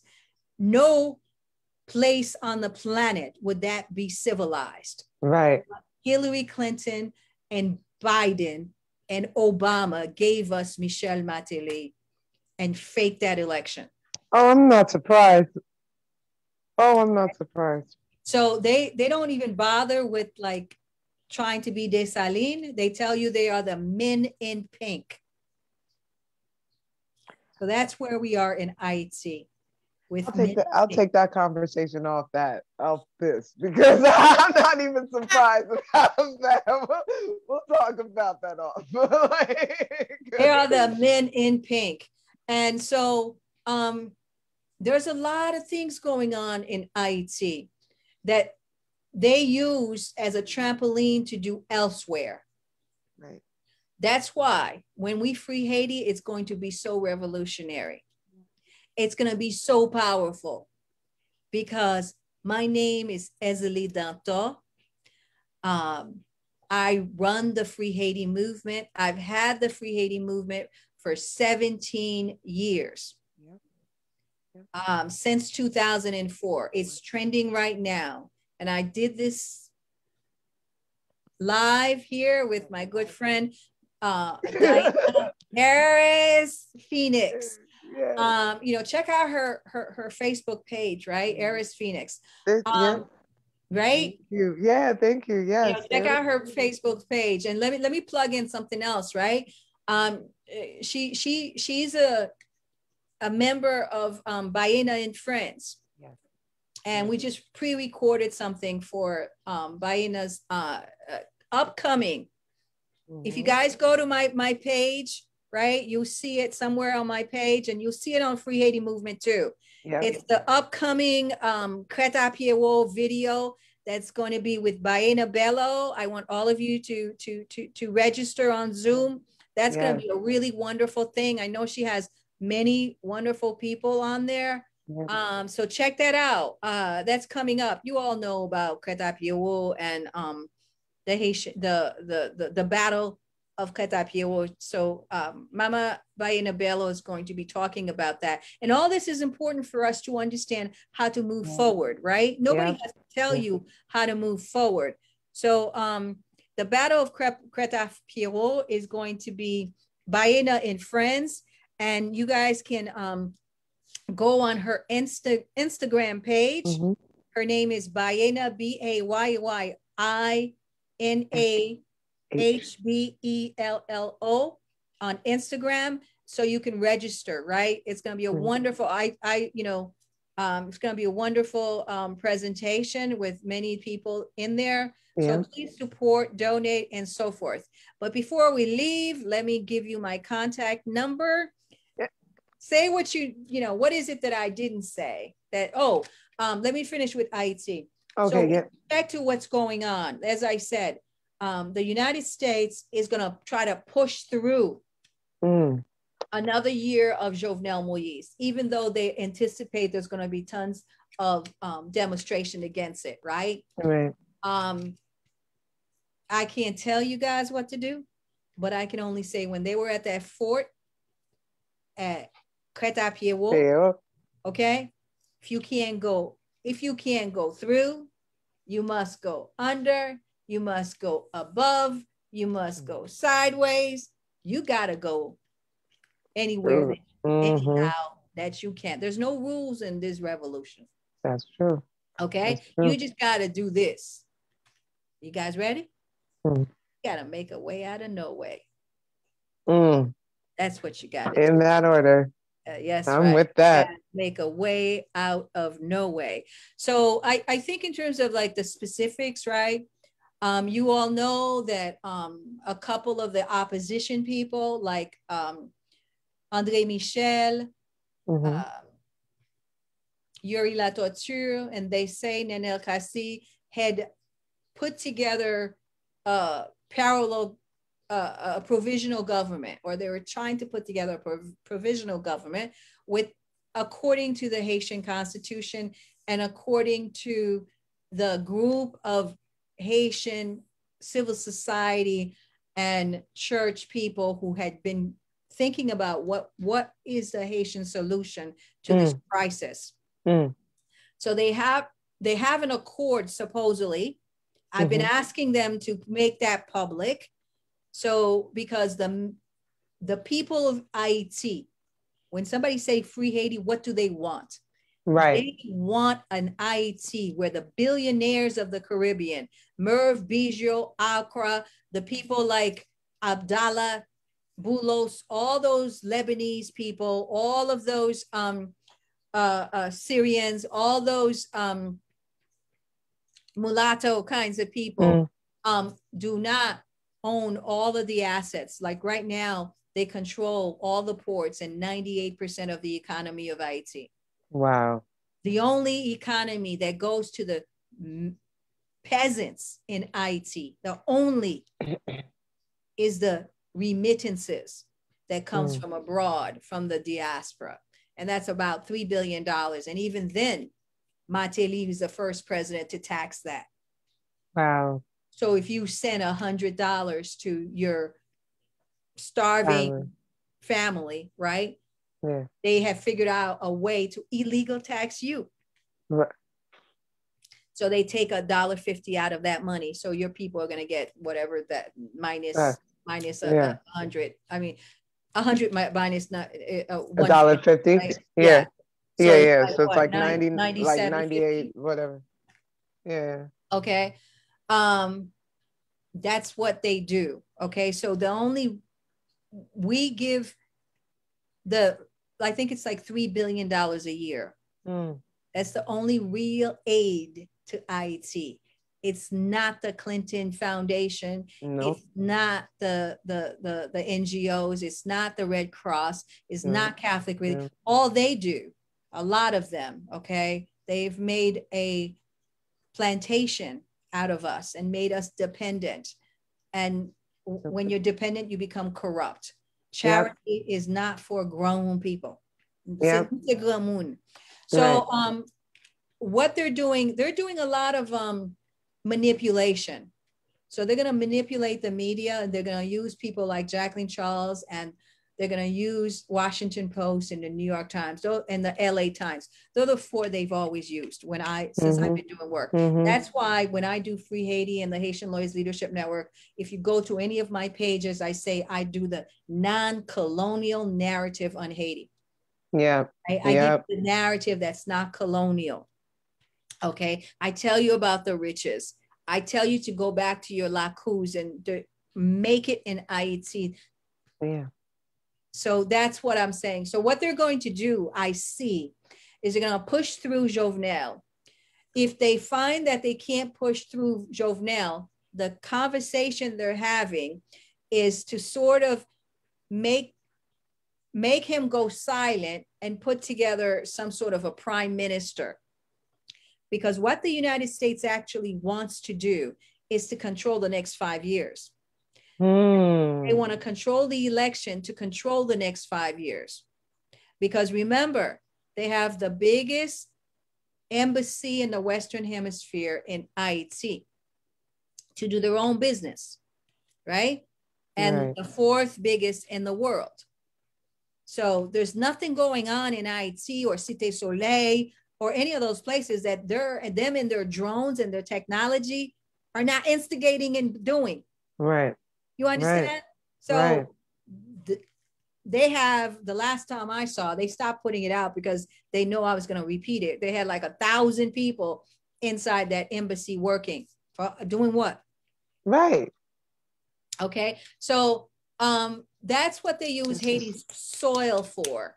So either they're going to bring in a bunch of mercenaries, which is what they did last year, the year before last year, to like private white mercenaries with guns to shoot sniper shots at the demonstrators to make them go home. That's what they did. Okay. So those of you who've never heard what's going on in Haiti, that's what's going on in Haiti. I have videos of the mercenaries that were sent to keep Jovenel Moïse in power 2 years ago when the people were on the streets, just like they are today. Okay. And they were doing sniper shots and killing. People would be walking in the streets, and all of a sudden somebody next to them will fall and they would know why. And then they look down, they see a hole in his head. Wow. These are war criminals. Yeah. Okay. So, and then, like I said, we don't own any we don't manufacture guns. Not for anything. So just the other day on Friday, when they said that the police were killed by gang members, well, who gave them those guns? Gone. Yeah. Haiti doesn't manufacture any guns. So you got to look at the Haitian oligarchs, because it's in their interest to keep those gangs going and to kill Haitians so that we become as violent as you see right now. Jamaica is 46 to 100,000. We are at 13. By the time these white men are finished with us, by the time these white women are finished with us, they're going to have Wakanda, that means they're going to have hotels with the greatest luxuries and shrimps and lobsters and all the Haitian women and Dominican women they can screw. And they're going to call that their leisure. And the Haitians are going to be fighting for their lives in the slums. That's where they're going. Exactly what they're trying to do. And like Jamaica or Dominican Republic, they'll have a Lebanese president in Haiti. Yeah. Just like that. It's crazy because part of us, we really do have to pay attention and learn our past, because a lot of the antics they're doing, like you said, are repeated from the past. And the way you say that, the way the guns appeared, it's the same thing they were doing in Minnesota or whatever, when those riots, George Floyd, everything. Then all of a sudden, like, bricks appear and guns appear because people are mad, and people were videoing it. Like, why is there bricks in the middle of the road for no reason besides they want you to get mad and start throwing them? Or colonialism is about deceit, deception, and domination. Deceit, deception, and domination. Okay. And so what I see them going towards is trying to give you a new prime minister if they get rid of Jovenel, And then that prime minister is going to be owned by them. They're going to create another OAS Clinton type election, and they'll give you back either Michel Martelly, wretched Michel Martelly, who should never have been a president because he had given up his passport. He had a U.S. passport.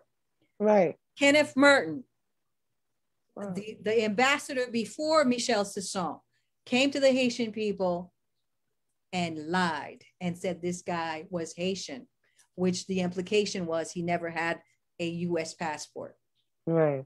Okay. That's the highest federal officer of the land. And he's not Haitian. And he can violate the law at will. Exactly. But they call the Haitian people, the thugs and the bandits and the gang members. They said that to Charlemagne Perrault back in the day, that he was a bandit. So that's their language. They're always going to demonize you in order to dehumanize you, in order so that when you get killed, nobody's looking. Listen, I have somebody, not to keep too long, but I have people that are supposed to be leaders in this area for our community.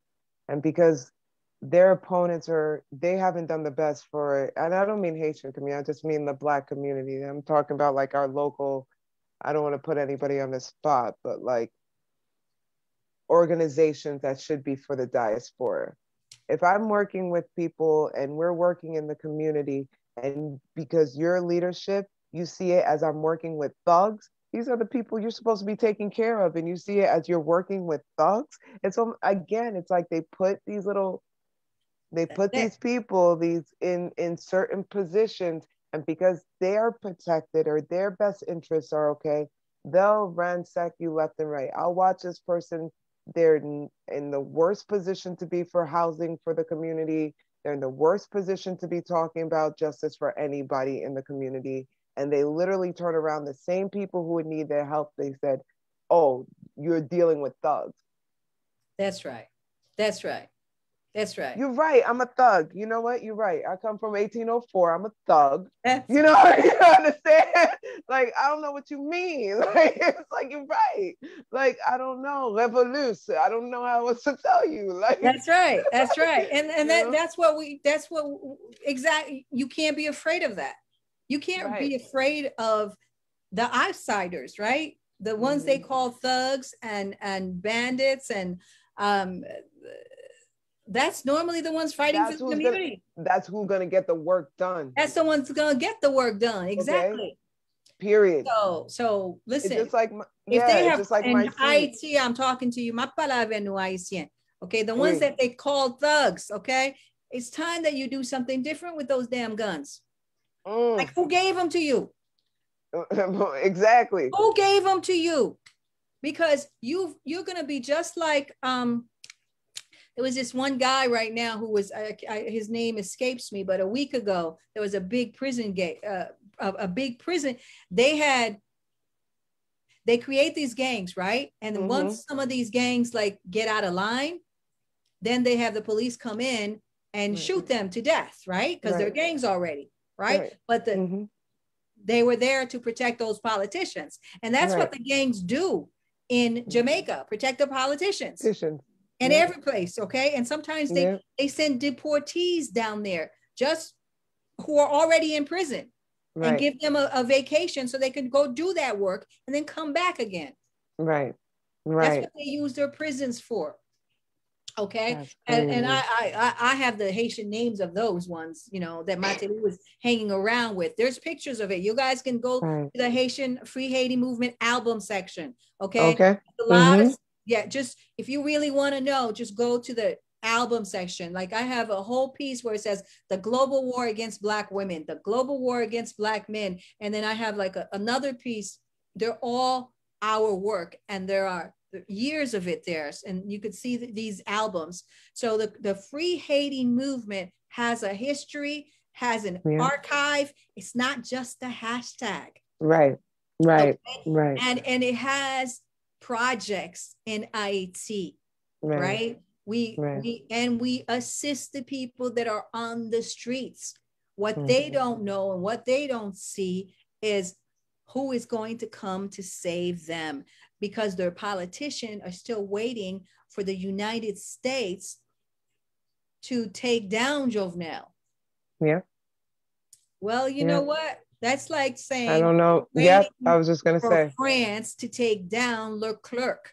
Exactly. Take down their own generals. Exactly. It's basically like the police policing the police. That doesn't work. You can't look for, like, if I'm trying to torch your house and I'm having gasoline, you don't ask me for water. Like, you know what I mean? Like, no, I just got gasoline. I'm trying to torch your house. Period.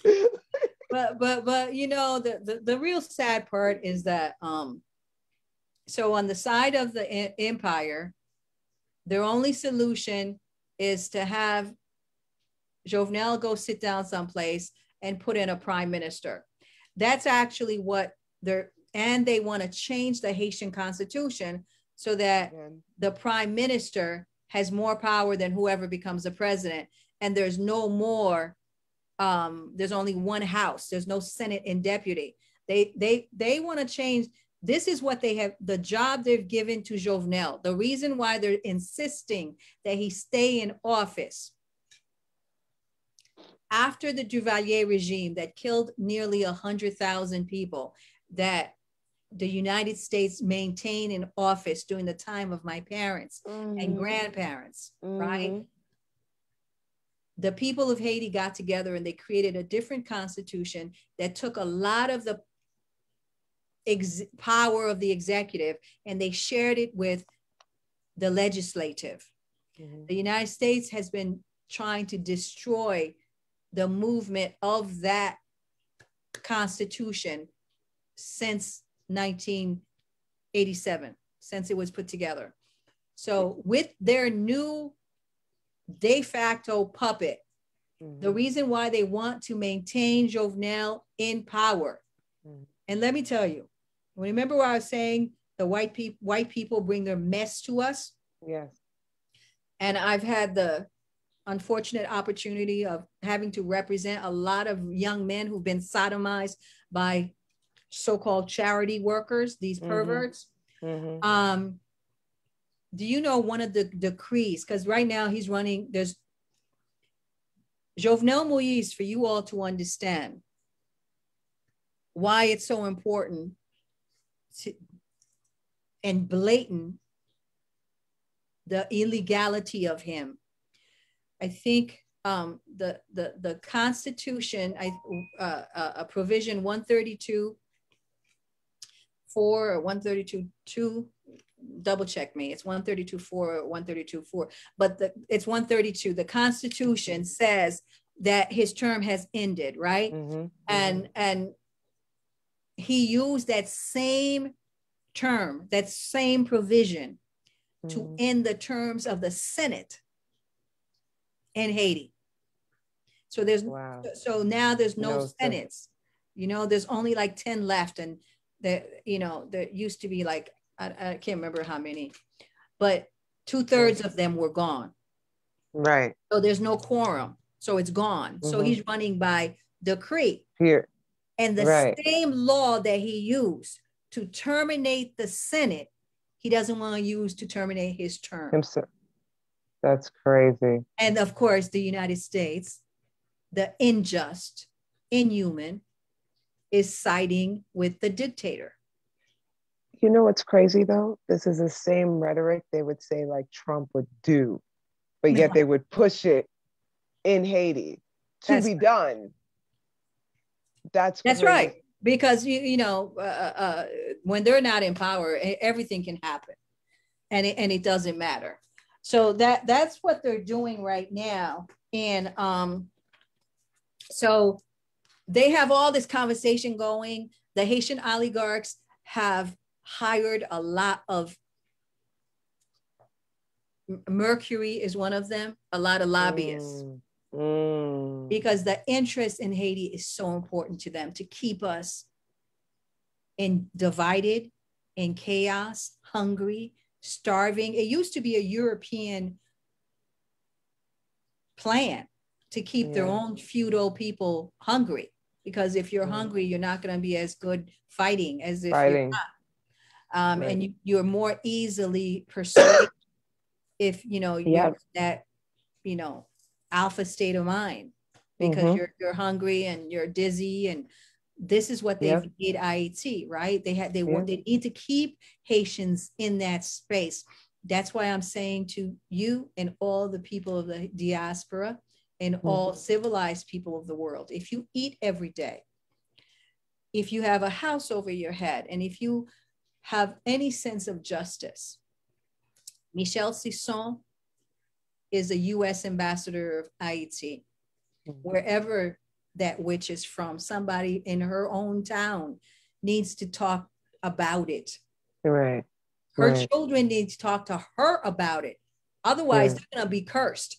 Because let me tell you, okay, Haitians, I know this. The reason why I'm able to last these last 27 years doing this, 30, obviously my whole life. I'm not even counting when I was working with your mom. Yeah, exactly. I was about to say, I'm not talking about, okay, my lifetime.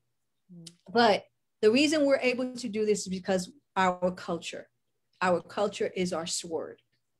And this, I believe, Guinée posée. Yep. We've already won, people. We're just going through the steps. If I'm gone tomorrow, just remember that, Guinée posée. We've already won. We have manifested our destiny. That's why they're so scared. Right.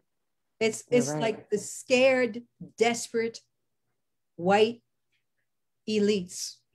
Right. They see that Humpty Dumpty can't be put back together on that wall. True. Humpty Dumpty can't be put back together on that wall.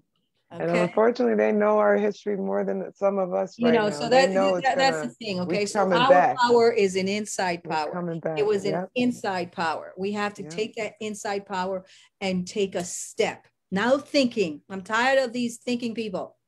Take a step. Yeah. It is only through action that you make a way out of no way.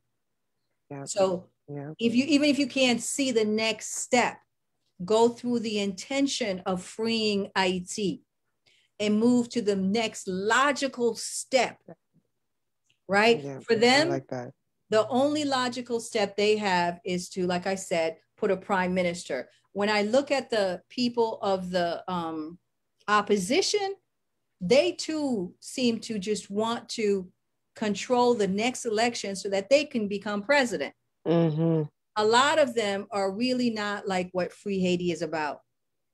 We sacrifice career, title, money, friends, everything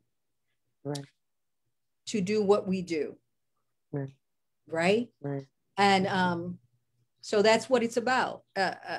Free Haiti is about getting rid of the butchers, getting rid of the core group, okay? You can find out their names. Just look at who is representing UN, the European Union, the OAS, the United States, France, Canada, Spain, Brazil, Germany. When you find out who they are, you know they're the butchers of Haiti. And if you're in those countries, you need to knock on their door and ask them, not in my name. You understand? That's what you can do, people from everywhere, because they are actually killing people that never did anything to anybody. At all. All we want is to have this little piece of land that we fought for in combat after 300 years of slavery, and we never got reparation. None. In fact, they made us pay reparation to them. And then took money again and again. And then took our gold. Again. They've been stealing and deceiving you people. So I'm going to put this video on the hashtag Free Haiti. So those of you who are actually tagging could understand what is Free Haiti about. It is about the fact that today the Haitian people have said no to dictatorship, and the United States has says, yes, you've got to have it. Right. And their dictatorship is run through elections. Their dictatorship is run through their words about democracy. These are all vacuous words that mean nothing, because the one person, one vote rule does not apply to me and my people. That's what Free Haiti is about. It's about justice for the cholera victims. It's about justice for the minister babies that the UN, who raped Haitians, left tens of thousands of Haitian babies with no father support. I have a petition about that. I delivered it to the UN. They never. I was going to ask you about that. I'm glad you said that, but because when they've never responded. But in the name of Free Haiti, all these people putting these hashtags, okay? This was the work that we've done to ask for justice for the minister babies, to ask for the women who were raped by the UN, and to tell the UN that, and I always say this, okay? People ask me, what do I get paid for? This is going to be my payment when it happens. What happens? Let me know. When the UN falls, I want somebody to say my name. Because I'm with that all day. I'm with that all day. It's falling, okay? Because they're talking about the UN bring us democracy. People, if you're Haitian, listen to me. The UN is the most undemocratic, pedophilic, criminal, corrupt organization. Completely. Like completely. Right now, there's a very good, can't remember his name, excuse me.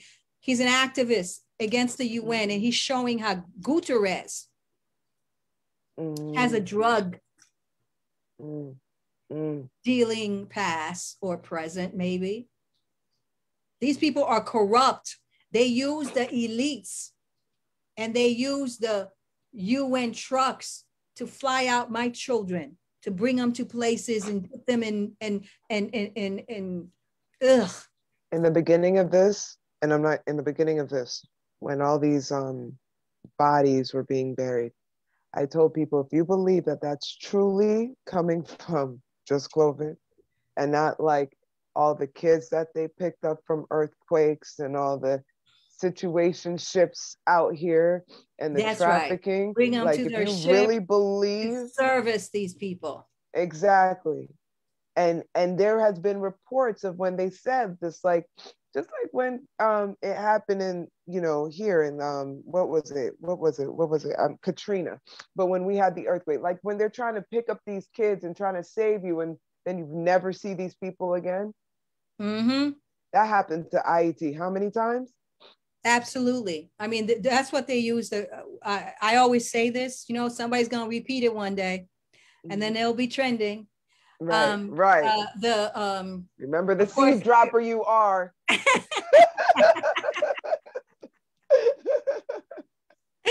I have on the screen, people, the next thing that you can go see, the Battle of Cash.App Thursday, March 25th, okay, from 1 to 3 p.m. on Zoom, okay? Get your tickets and make a donation to Baina. Diana is part of that, okay? So definitely support that. But yeah, so I remember when the cholera case happened, that was a great way for them to do what they call organ trafficking. Yes.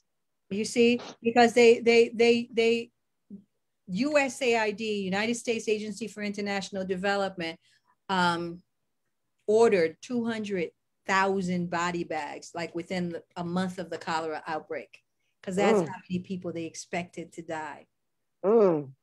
Okay, now there's, because the activism of Free Haiti and other people, obviously they will never give us credit. Okay, just like right now they're trying to act like, that hashtag didn't start with the Free Haiti movement. But yeah, body bags, because the Haitians were saying to me, the ones in Mirbalet where the river was, where they put their feces in there. I have a play, people. It's called, I did it for my 5-year-old niece. Because she was asking me to explain to her what the UN did with the water and how come it's foul. And, you know, it's called, How Do You Tell a 5-Year-Old That the UN is Not Potty Trained? I love that title. That was for. And they're full of poop. Hello, Alana. This is Auntie Zili. Say hi to my girl, Alana. Yeah. So the UN is not potty trained, people. Yeah. They just did it in our river, and walked around and talk about shithole. Excuse me. Yes, exactly. So that's why when the demon rats were trying to say, like, I guess they lost themselves and asked me to put something together, I was like, sure, hold on there. Wait a second, I got you. Today I got time. Oh, you know where the shithole came from. Right. Exactly. But it's crazy because that's why they call me radical, because the truth they don't want to hear will come from Free Haiti. And I'm just hoping that within all those people that are now tagging Free Haiti, there are some real revolutionary. I know, based on my experience, that there's like going to be just 1% that are real. Yeah. And that will go the distance. And that's what you have to understand, people, that revolution is not about masses. There's only a few that will pay the price. And it's not televised. Yeah. And it's not televised. Revolution will not be on TV. And it definitely won't be on Twitter. In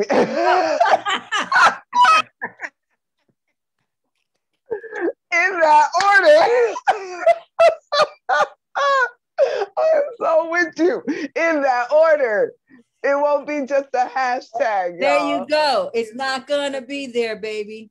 All right. So sorry for you. Yeah. All right.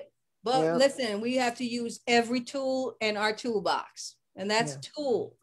And if you know, more celebrities do this, you know, the pressure will get on, you know, and that will help the people in the streets. That will help the people in Village des Jeux. That will help the honest cop in Haiti who's being thrown into a situation that's just untenable. Yeah. Yeah. So yes, it's important because I know what the Free Haiti movement is. Okay. So I'm recommending all of you to learn our work, learn about the fight for people over profit. That's what we stand for. We believe in humanity. We do not believe in Bill Gates' depopulation. We are the ones who are the first guinea pigs. We've always been. Haitian women have the highest cervical cancer rate because we were the guinea pig for the pill that American white women use. Yeah. And women, all women use. Our bodies, just like Henrietta Lake's. Right. Yeah. So we've always been the guinea pigs, and we've paid the price. And the World Health Organization is always bringing us all kinds of experimental stuff. Yeah. When the cholera happened, instead of giving clean water, which was a solution, they gave us cholera vaccines. Where Paul Farmer and his cohorts with the Clintons made tons of money. Right. You know, there was a picture in a group today that made me think too, because there's a lot of patients that have a particular scarring on their arm because of the vaccine long time ago. Yeah. Yeah. What was the vaccine? I was in Haiti. I mean, I was born in Haiti. I think I have it. I don't know what it is, but I'm sure, I know that they gave it to all Haitians. Yeah, there was like, there's a scarring on the skin. Too many clothes on. But yeah, I have it. You know what I mean? Somewhere. Like I'm like sitting here. And I grew, and I don't have, but I grew up seeing this. There was a lot. Everybody has. Yeah. They gave it to us. They gave all kinds of vaccines. And what vaccine causes that type of scarring to the skin? It looks like a stamp, right? Yeah, it looks like a stamp. It doesn't look like a puncture. It looks like you're branded. Yeah. I don't know what that was. But they gave, but that's the thing, Haitian women, my mother was Catholic and apostolic, and whatever the white man said, they did. It must be important. It must be good. So, here. Yeah, exactly. Actually, one of the things I'm happy with, one of the things my mom ever got me, like really, really surprised me, was when she turned around and she called me and she quoted something from Dr. Sebi. And I was like, oh, my mommy. No. Oh my God. I like your mom. Yeah, I was like, all right. I don't know if anybody's like, I met. No, but the watch flow will probably less like ours. Our watch flow is always higher after the fact. But I would just say, amazing to have you. But I would say make a call to and not like a call, but this is a call, like a call to action. If you're going to do the hashtag, and if you're, if you are a person of influence and from the diaspora and can really, put your money where your mouth is or where your hashtag is, or really show your support, not only to the island, but to the seed dropper who created this 17 years ago, let's make it really truly be a source that we say, not on our watch, like as it's been said, not on our watch, and give the flowers to the people we need to on our watch. And as a lead, they say it takes over 10 years to be overnight success, but you've done well over that. And to be sitting again in front of you is just amazing. But I am so proud to be a part of the network now. Oh, well, we know, like I said, I know your dad. I know. It's so crazy. And it's so amazing because, again, like it just shows how like the energy, like how the passion and energy, like you said, the energy of us will find each other. The revolutionaries will find each other.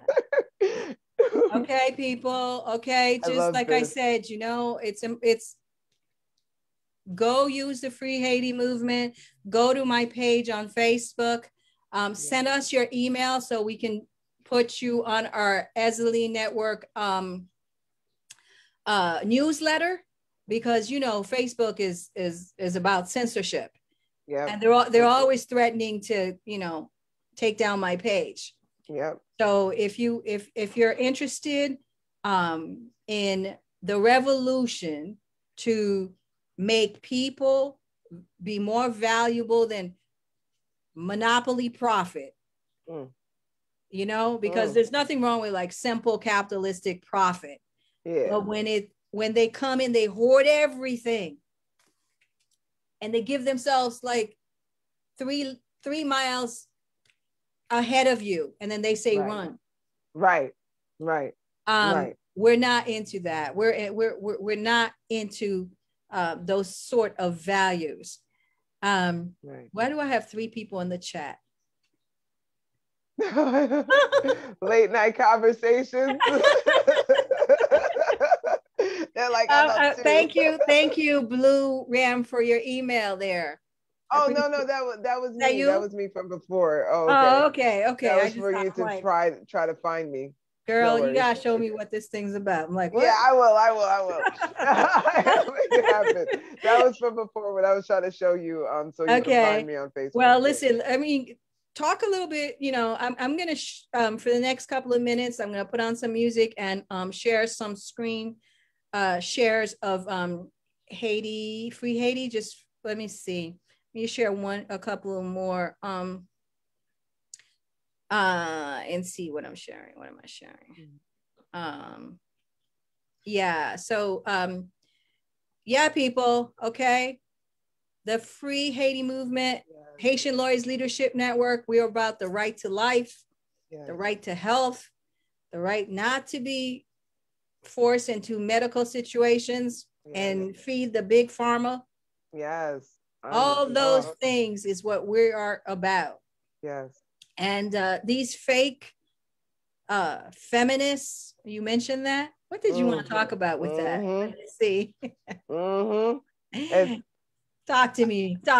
I just, you know, and especially being, I don't know, I always wonder how the activist and the politician lives in the same skin, because I was an activist. I didn't know how I became a politician of any sorts. It just became, right? But it's really quick that I see always this allure, like, well, you know, and I understand you want to break down the structures, but don't come to me with, well, you know, because I'm a woman and you're a person of color, so we should bring down the white man. Like, nah, lady, listen, calm down. Like, you were probably the worst part of it. Like, bring it all the way down. Let's, you know what I mean? And and it actually, and it's scary because I'll always get that from a female of a white female. But then let it be a white man. And I'm not to say, but they'll just straight up tell you one way or the other, or give you the opportunity or not. So tell me again what they say. Because I'm a female. You know, like they'll be like, well, because the structures, you know. 1 second. People, what you're watching on the screen right now, these are the billionaires. The one at the bottom left, Biggio. Screenshot that. These are the billionaires of the Caribbean. Do they look like Dessalines descendants to you? Not at all. Say ID. Not at all. Sorry. Yeah. So these are the people that are sponsoring dictatorships and coups d'etats in Haiti. And we are very, very, very clear about that. But you will never see them in any New York Times article. Right. Because they're invisible. It's like the elitist family here. You think it's the politicians, but it's really the elitist family. That's and right. You'll never see them, but you have Biden and you have Kamala and this and that, but they're not running anything. That's right. They are just the you know, the sycophants, the employees, and that's what's going on. Let me see what I'm sharing. You know, Free Haiti, okay. Okay. Employees, and that's what's going on. Let me see what I'm sharing. And it's so crazy because it's so repetitive. Like they just do the same thing. And I was on a conversation with another group that we collaborate with the United States of Africa. And there was a woman talking about their plights in Africa and, you know, the disdains there. And it's the exact same story of like the Black American here. Same subjugation, same. The template of colonialism doesn't change. They use Black faces and white women to maintain their brutality, because the idea is that a Black face is neutral. So because you're neutral, that's why you see these Black faces everywhere. We're sort of like the neutral person. We don't come with that white supremacist background, but that's what they use. So they're using our own struggle against us, our own people against us. That's why we say at Free Haiti, enough is really enough. It's time for us. And I want to say there was a point in time, and I'm still there. I looked at everything that was going on in Haiti. And because I run the Haitian Lawyers Leadership Network, and I knew that, and I know that the law is only used by the powerful to maintain their precedence. And their precedent essentially was that, you know, I could be enslaved.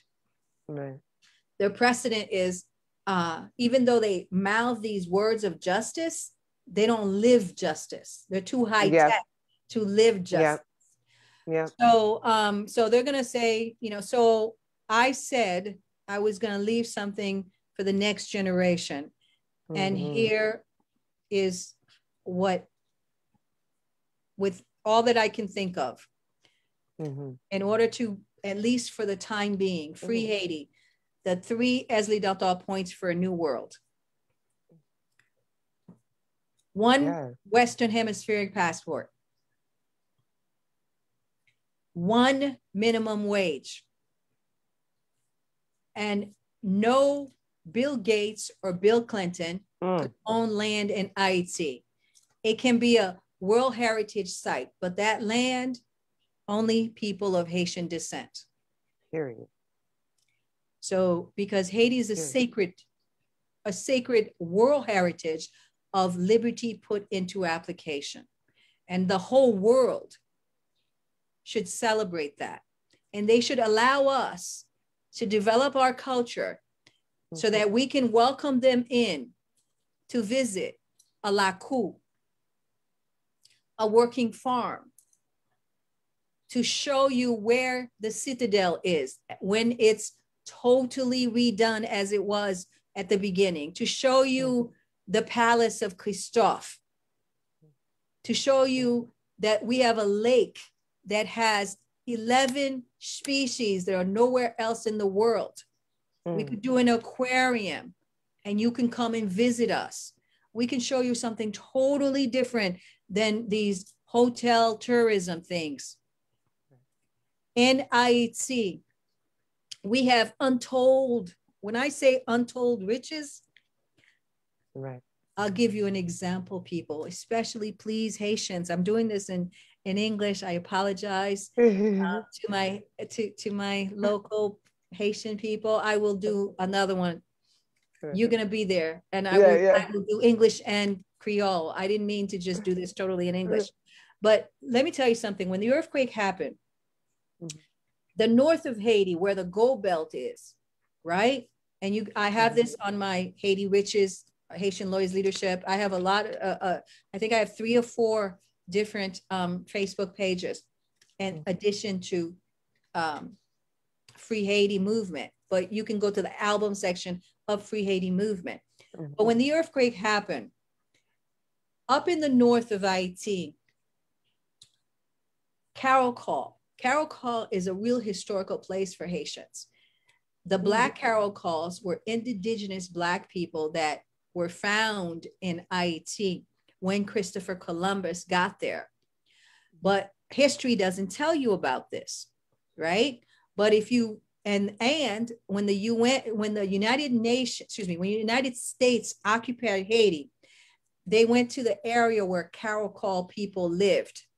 And they dug up all the artifacts, and it's probably somewhere in some Rockefeller house in their basement, and they're just sitting there watching it, right? Because they took out all the evidence of our history, right?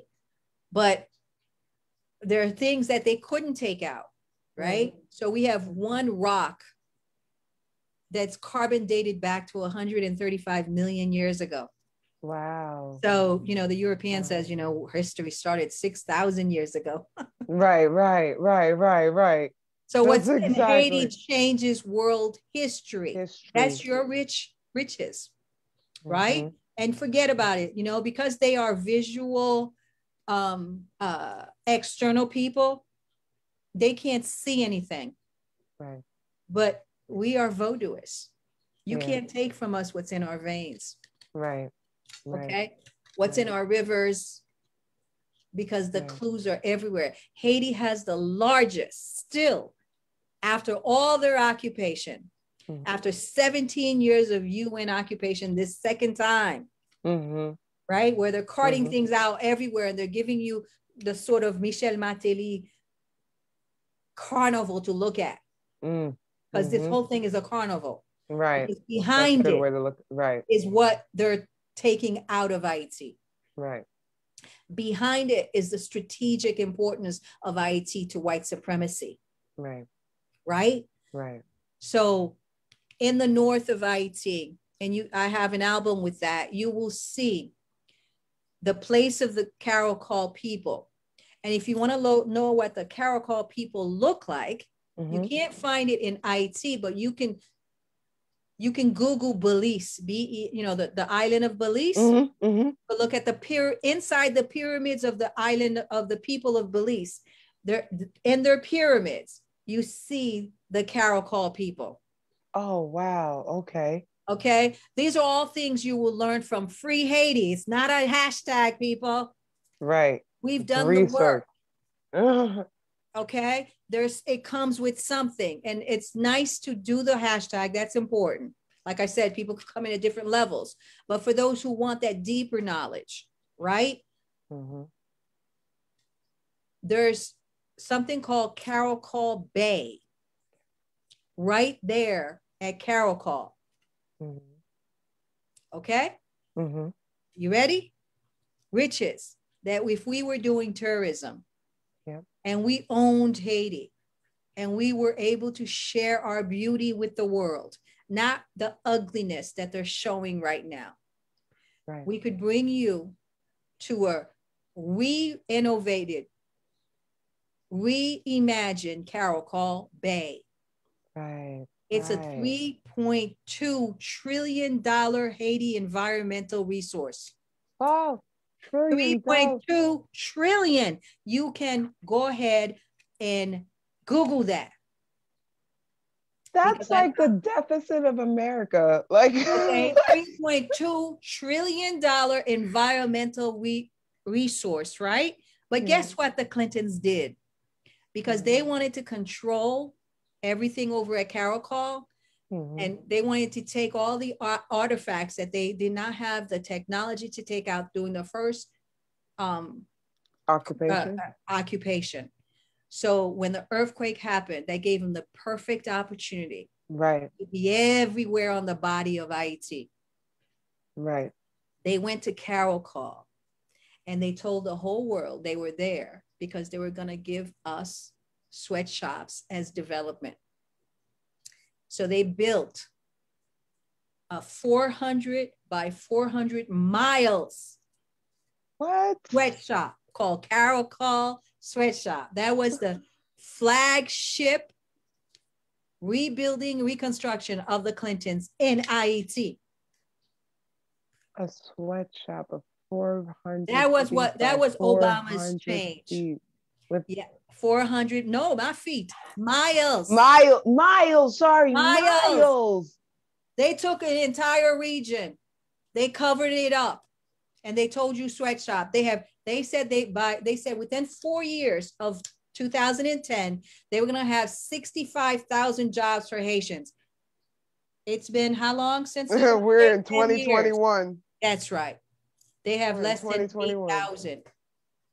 What are they doing with all that land? Exactly. They are digging, taking our gold out. They are digging, taking out all the Caracol artifacts they can.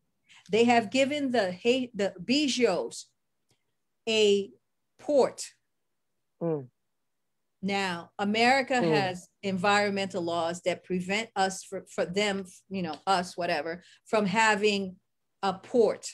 So they have a Port Lafiteau. It's a Panamex port, which means a deep water port. Deep water ports are very rare. Haiti has all kinds of spaces where big ships could come, and that's what they want to do. Israel wants that area to be where they bring their oil. It's funny you just said Israel. Wow, I'm surprised. They're going to ruin that ecosystem, right? Because those fauna and flora and fishes, right, they're found nowhere else. Right. You bring a deep water going down so far, it's going to disturb all that ecosystem. Yeah. They don't care. They don't. And I say more happens underwater. That's right. Underground Haitians are too than ignorant. anything. Say again, I'm sorry, go on. No, I'm sorry. I just said I was having a conversation before with somebody. I was doing their logs, and I was like, you know what scares me about people? They don't understand how much happens underwater and underground. That's right. That's right. Yeah. So that's just one example of what we could share in terms of a World Heritage Site. Right. If every Haitian could develop their own organic farms with the help of modern technology, not the my give me a second. You talk, okay? Yeah, yeah. Organic farms. I'm so for that. I don't want to lose this. No, I'm so for that, especially if we could do that and connect some type of like historical something that it can't be disturbed in that manner. I think that would be amazing, um, and quite intelligent. I have to connect my computer. Yeah, no worries. um, would it make it like a historical site if we had it as an organic farm? Would it give it like a historical sovereignty? The whole place should be historic. But That's yes, that's why I have that. I was talking about the oh, what happened? No, where'd she go? You are now the host. I didn't mean to be the host, guys, but hopefully she'll be back on. I don't know what happened. Maybe her battery died. So I'll stay with you. Um, but this is great information about what we need to do for Haiti and for the um, free free Haiti movement. And I hope she does come back on because I really want to know the rest of what she was going to say. And this is quite exciting for me. I'm really happy that I think even the energy of my father brought this back. But hopefully creating organic farms. I've never even thought about doing that. And that's hit something that's very smart. If we can actually, there we go. Look at you. oh Beautiful. good. Great. It just I was like, I don't know what happened. I'm gonna keep going, but yeah, thank you so much. Oh, you're no problem. wonderful. You're I love wonderful. that picture Yeah, too. I noticed that it wasn't connected, so my power went out. Oh, it's okay. I like your Yeah, picture but go too. ahead.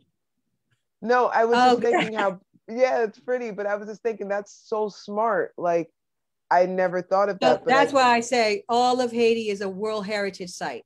yeah, yeah, and Okay, yeah, so that's these are the smart. things that Free Haiti stands for. So we don't need an election, Mm-hmm. right? We need every Haitian community to be working towards creating the World Heritage Site that we can then open up the country to say, this is who we are. This is what we have.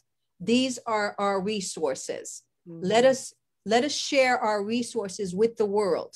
Mm-hmm. Let us share. So let me see. Okay, so the video. Okay, okay. So let us share our resources with the world. I think that's the smartest That's idea the I've vision heard. that we have at Free Haiti. Yeah. For this space that we are a community-based people. Yeah. We have our own philosophies. They're laku, right? Where a family lives together. Each person has their own houses and they all share the field where they go and do the organic food. Yeah. Yeah. We can create within our own community. That's my dream for IET. I love that. You understand? And so, and because we necessarily have always been abandoned by the politicians. So we've always had to go it on our own. Why not make it structural? Yeah. Yeah. And so those are the things we talk about at Free Haiti. This new radical thinking of issuing from source, where we put people before profit, and where we say politics. And before power, before titles, all of that, right? We go back to the elders, but we teach what we need to teach because we have a country and a people right now that are so religified. Yeah, yeah. And that's so really our demise. They always think, I'm going to pray. No. Yeah. Take an action. I think that's Haiti's strongest point of demise. The minute we took that religion on, we lost us. But it's funny because we still have our arrogance. You know what I mean? That's what keeps us from not being. But at the same time, that's exactly what keeps us oppressed too, because our being, like you said, being neutral and this and that, it kind of speaks to us, right? And we just got played. but but being with nature and with Budun and our prior structures, that sits with us. Just like you said, like, for example, I told somebody the other day, like you were saying with the food, I was like, you could look at, I was like, if you're Caribbean, you know that like a Presbyterian, vegan, vegetarian type of eating habit is not foreign to you, right? And I was like, think about it. As Black people, you were able to make a pig's butt taste great, but you have a problem thinking about like how to make fruits and vegetables. It's great. And then on top of that, just thinking about the farming economics that's your economics is in your money if you're growing your own food. And me sitting in politics right now, I don't care about the politicians around me. It's the fact that for me to be sitting here, the people have to understand I'm here for them. Politics happen to people, not with people. And I think that's another way of taking the power back to grassroots. Even here on my seats, it's all about bringing power back to grassroots. I like you know what I mean? Because that's where you make the change. That's where the thugs are. I don't know. You know? The power back to grassroots. Even here on my seats, it's all about bringing power back a little echo. To grassroots. I like you. You know what I mean? Because that's where you make the change. That's where the thugs are. You know? Sorry, I'm messing up right now. I'm gonna try to stop it. Okay, that was me. But it's just, I think that's probably but that was because everyone's like, that is a smart idea for Haiti. I just want to say, and I think that's a great way to bring back our sovereignty too. That's right. And so we all have to come up with something. You know, that's just our offering. Others can come up with but we have to be bold about this. It's about revolution. It's about caring for it. And it's about understanding who we are. Haiti's not this little small space that they try to tell you it is. Right. What we have accomplished is that we have survived the worst of barbarities. And it's not just Black people in Haiti, Black people in the United States have survived the worst of barbarities. So don't allow them to sexualize your women to the point where they're all prostitutes and trophy wives. Right. Like be what Fannie Lou Hamer dreamed about. Right. What? Don't let them make your bed all pink too. You understand? Be what Mary McLeod Bethune fought for, or Sojourner Truth fought for, or David's Appeal. I know some of you have read that. Be that. Be the highest of excellence, right? And the highest of excellence means that, you know, there's certain things we're just not. You know, you don't have to twerk every day and at work. There's a place and time for everything. Or a restaurant. I was like, you know, when that story came, I was like, listen, I'm about to turn 38 on the 24th, and my mom would whoop my backside now. I said, no, you're not Haitian doing that. I'm sorry. I don't know. I mean, there are things that are allowed in the Haitian community, in the Black global community that I just don't see being allowed anyplace else. This is not normal. It's not normal to have the men in pink in Haiti. That's that's weaponizing homosexuality, especially if you're using a political platform and then you're using your sexuality to say you're going to rape your opponent. And you don't say it, you just be brutal about it. You say, Mateli has said in his songs, when I first heard this stuff back in 1994, when I first got to Haiti, it was the United States troops that the Clintons had brought to Haiti who were playing Mateli's songs. See? So they've been grooming him for a long time. Yep.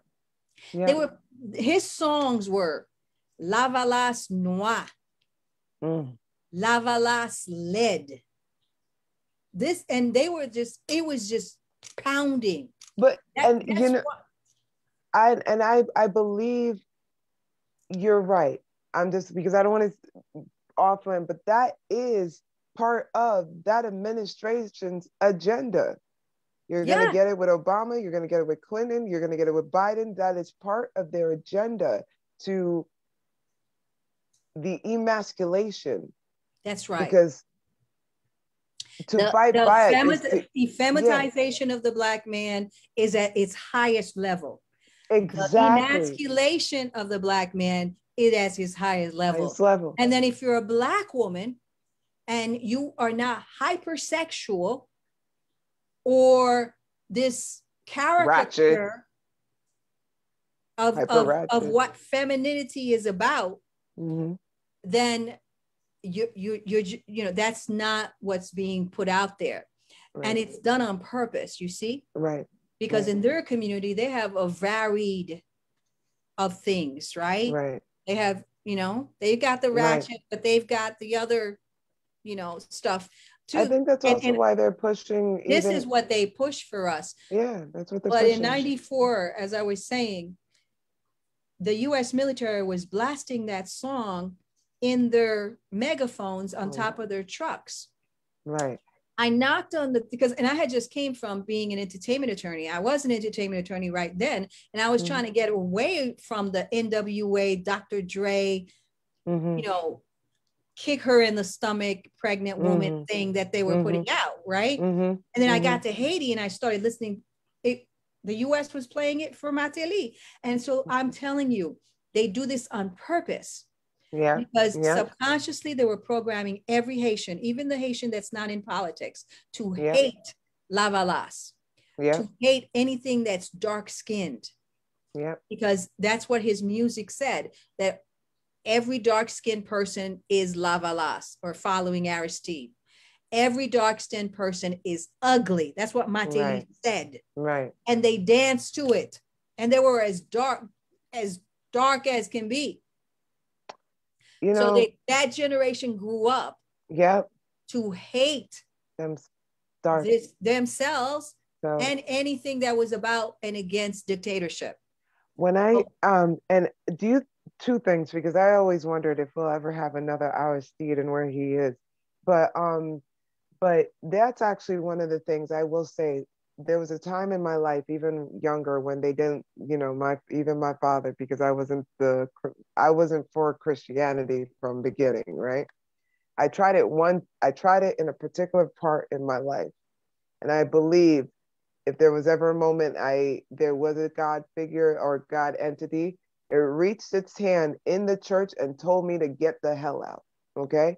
And what happened is that moment, because you know, there's one song I do like, I'm not gonna lie, it's called Break Every Chain. I don't know if you've heard it. And I don't know if you've heard it before, but it was Easter and they had this guy who was like dashiki, like hippie looking guy from the church. Of course, they made him Jesus. And they had this beautiful Black man, dark skin, that they put a dark skin in blackface, all in black, in the church. And it's supposed to be break every chain, you know, like, okay, but the people, of course, this white man is fighting this handsome Black man who, and you know, he's supposed to fight him, and then the people who's with him are break from their black shirts and they're on these white shirts, and I'm looking around and I'm realizing, like, I'm looking at these young kids watching this, I'm realizing how many relationships in here are interracial. I'm realizing how, like, these relationships in it are looking at themselves, dark men, dark women, with these white counterparts. And I'm like, this is foolery. And I was never for it, but that one moment I tried, it was like if Legba was talking to me ever, he said, yo, get out of here. And I completely left and I was done. You know what I mean? I was done. Good story. But it's what they do. And I'm telling you, they took I date a man who's dark skinned, beautiful. Like, but they took the most tall, beautiful man and put him in charcoal dark face. Okay. Isn't that a little weird? Where did that come from? See, in a Christian church? I saw how the United States groomed Mateli, right. And how they use music and carnival to and I see they use carnival to pacify the people. And the diaspora is part of the problem because, you know, they've got to go to Haiti to do carnival, irregardless of the fact that Jovenel Moïse, I mean, imagine if this was Aristide or somebody else, right? Right. I just want to say, remember when I was talking about the pedophiles that we have gone after from the Free Haiti movement, the children that were raped, that had children, and other women in Haiti by the UN soldiers and the charity workers. Well, these people are eventually coming trickle by trickle in front of justices, right? Recently, when he was ruling, he is ruling by decree, Jovenel Moïse, right? He was put in illegally by the OAS and Digicel. Digicel just essentially took everybody's voting cards and used their telephone to vote for them.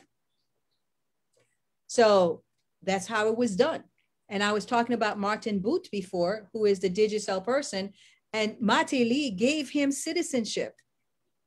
Just gave it to him, right? So I am a person who was born in Haiti, raised in the United States because my parents were fleeing US supported dictatorship. Based on Haitian laws, I can't vote. But Mateli was put in by the Clintons. Gave a white man named Martin Boot citizenship. And he can vote in Haiti and I can't.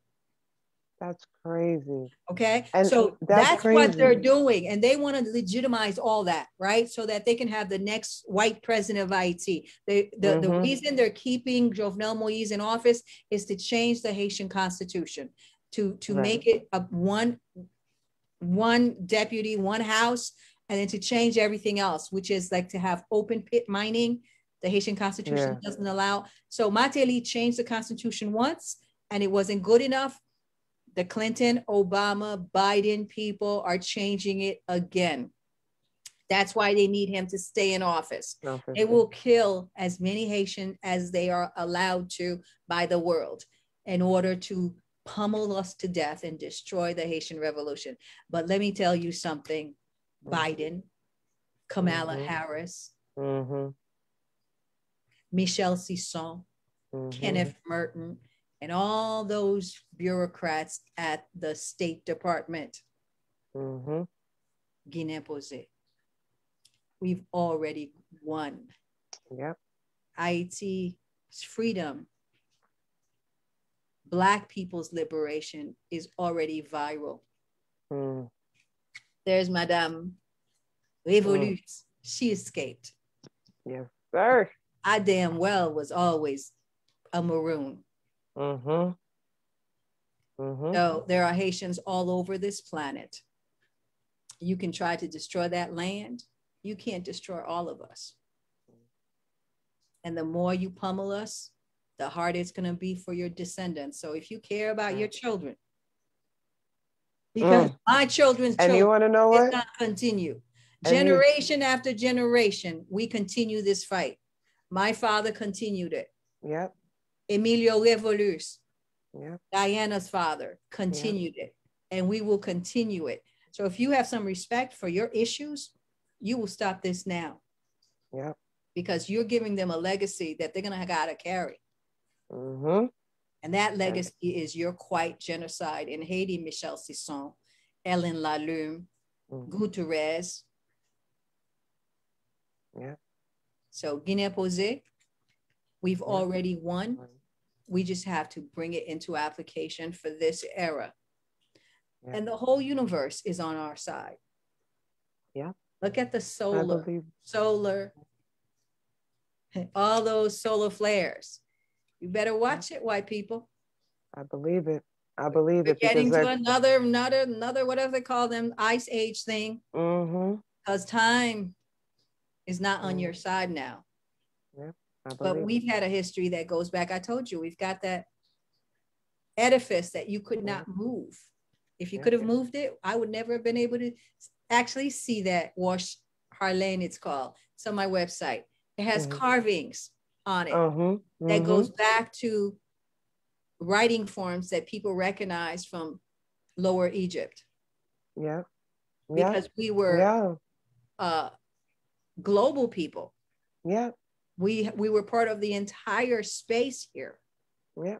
And these are the things we teach. That's how Columbus even knew that there was people there. Yeah, somebody told him. Yeah, he ran into us. And then they were like, said Africa. And that's why it's so important with the Haitian Revolution, right? It was in the King Congo language.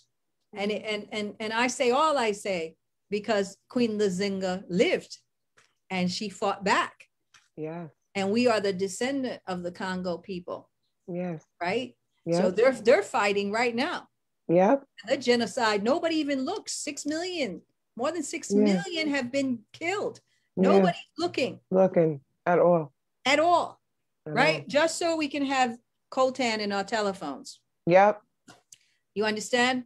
When we could have just made a deal with them and paid them so they can have a decent standard and still have the phone.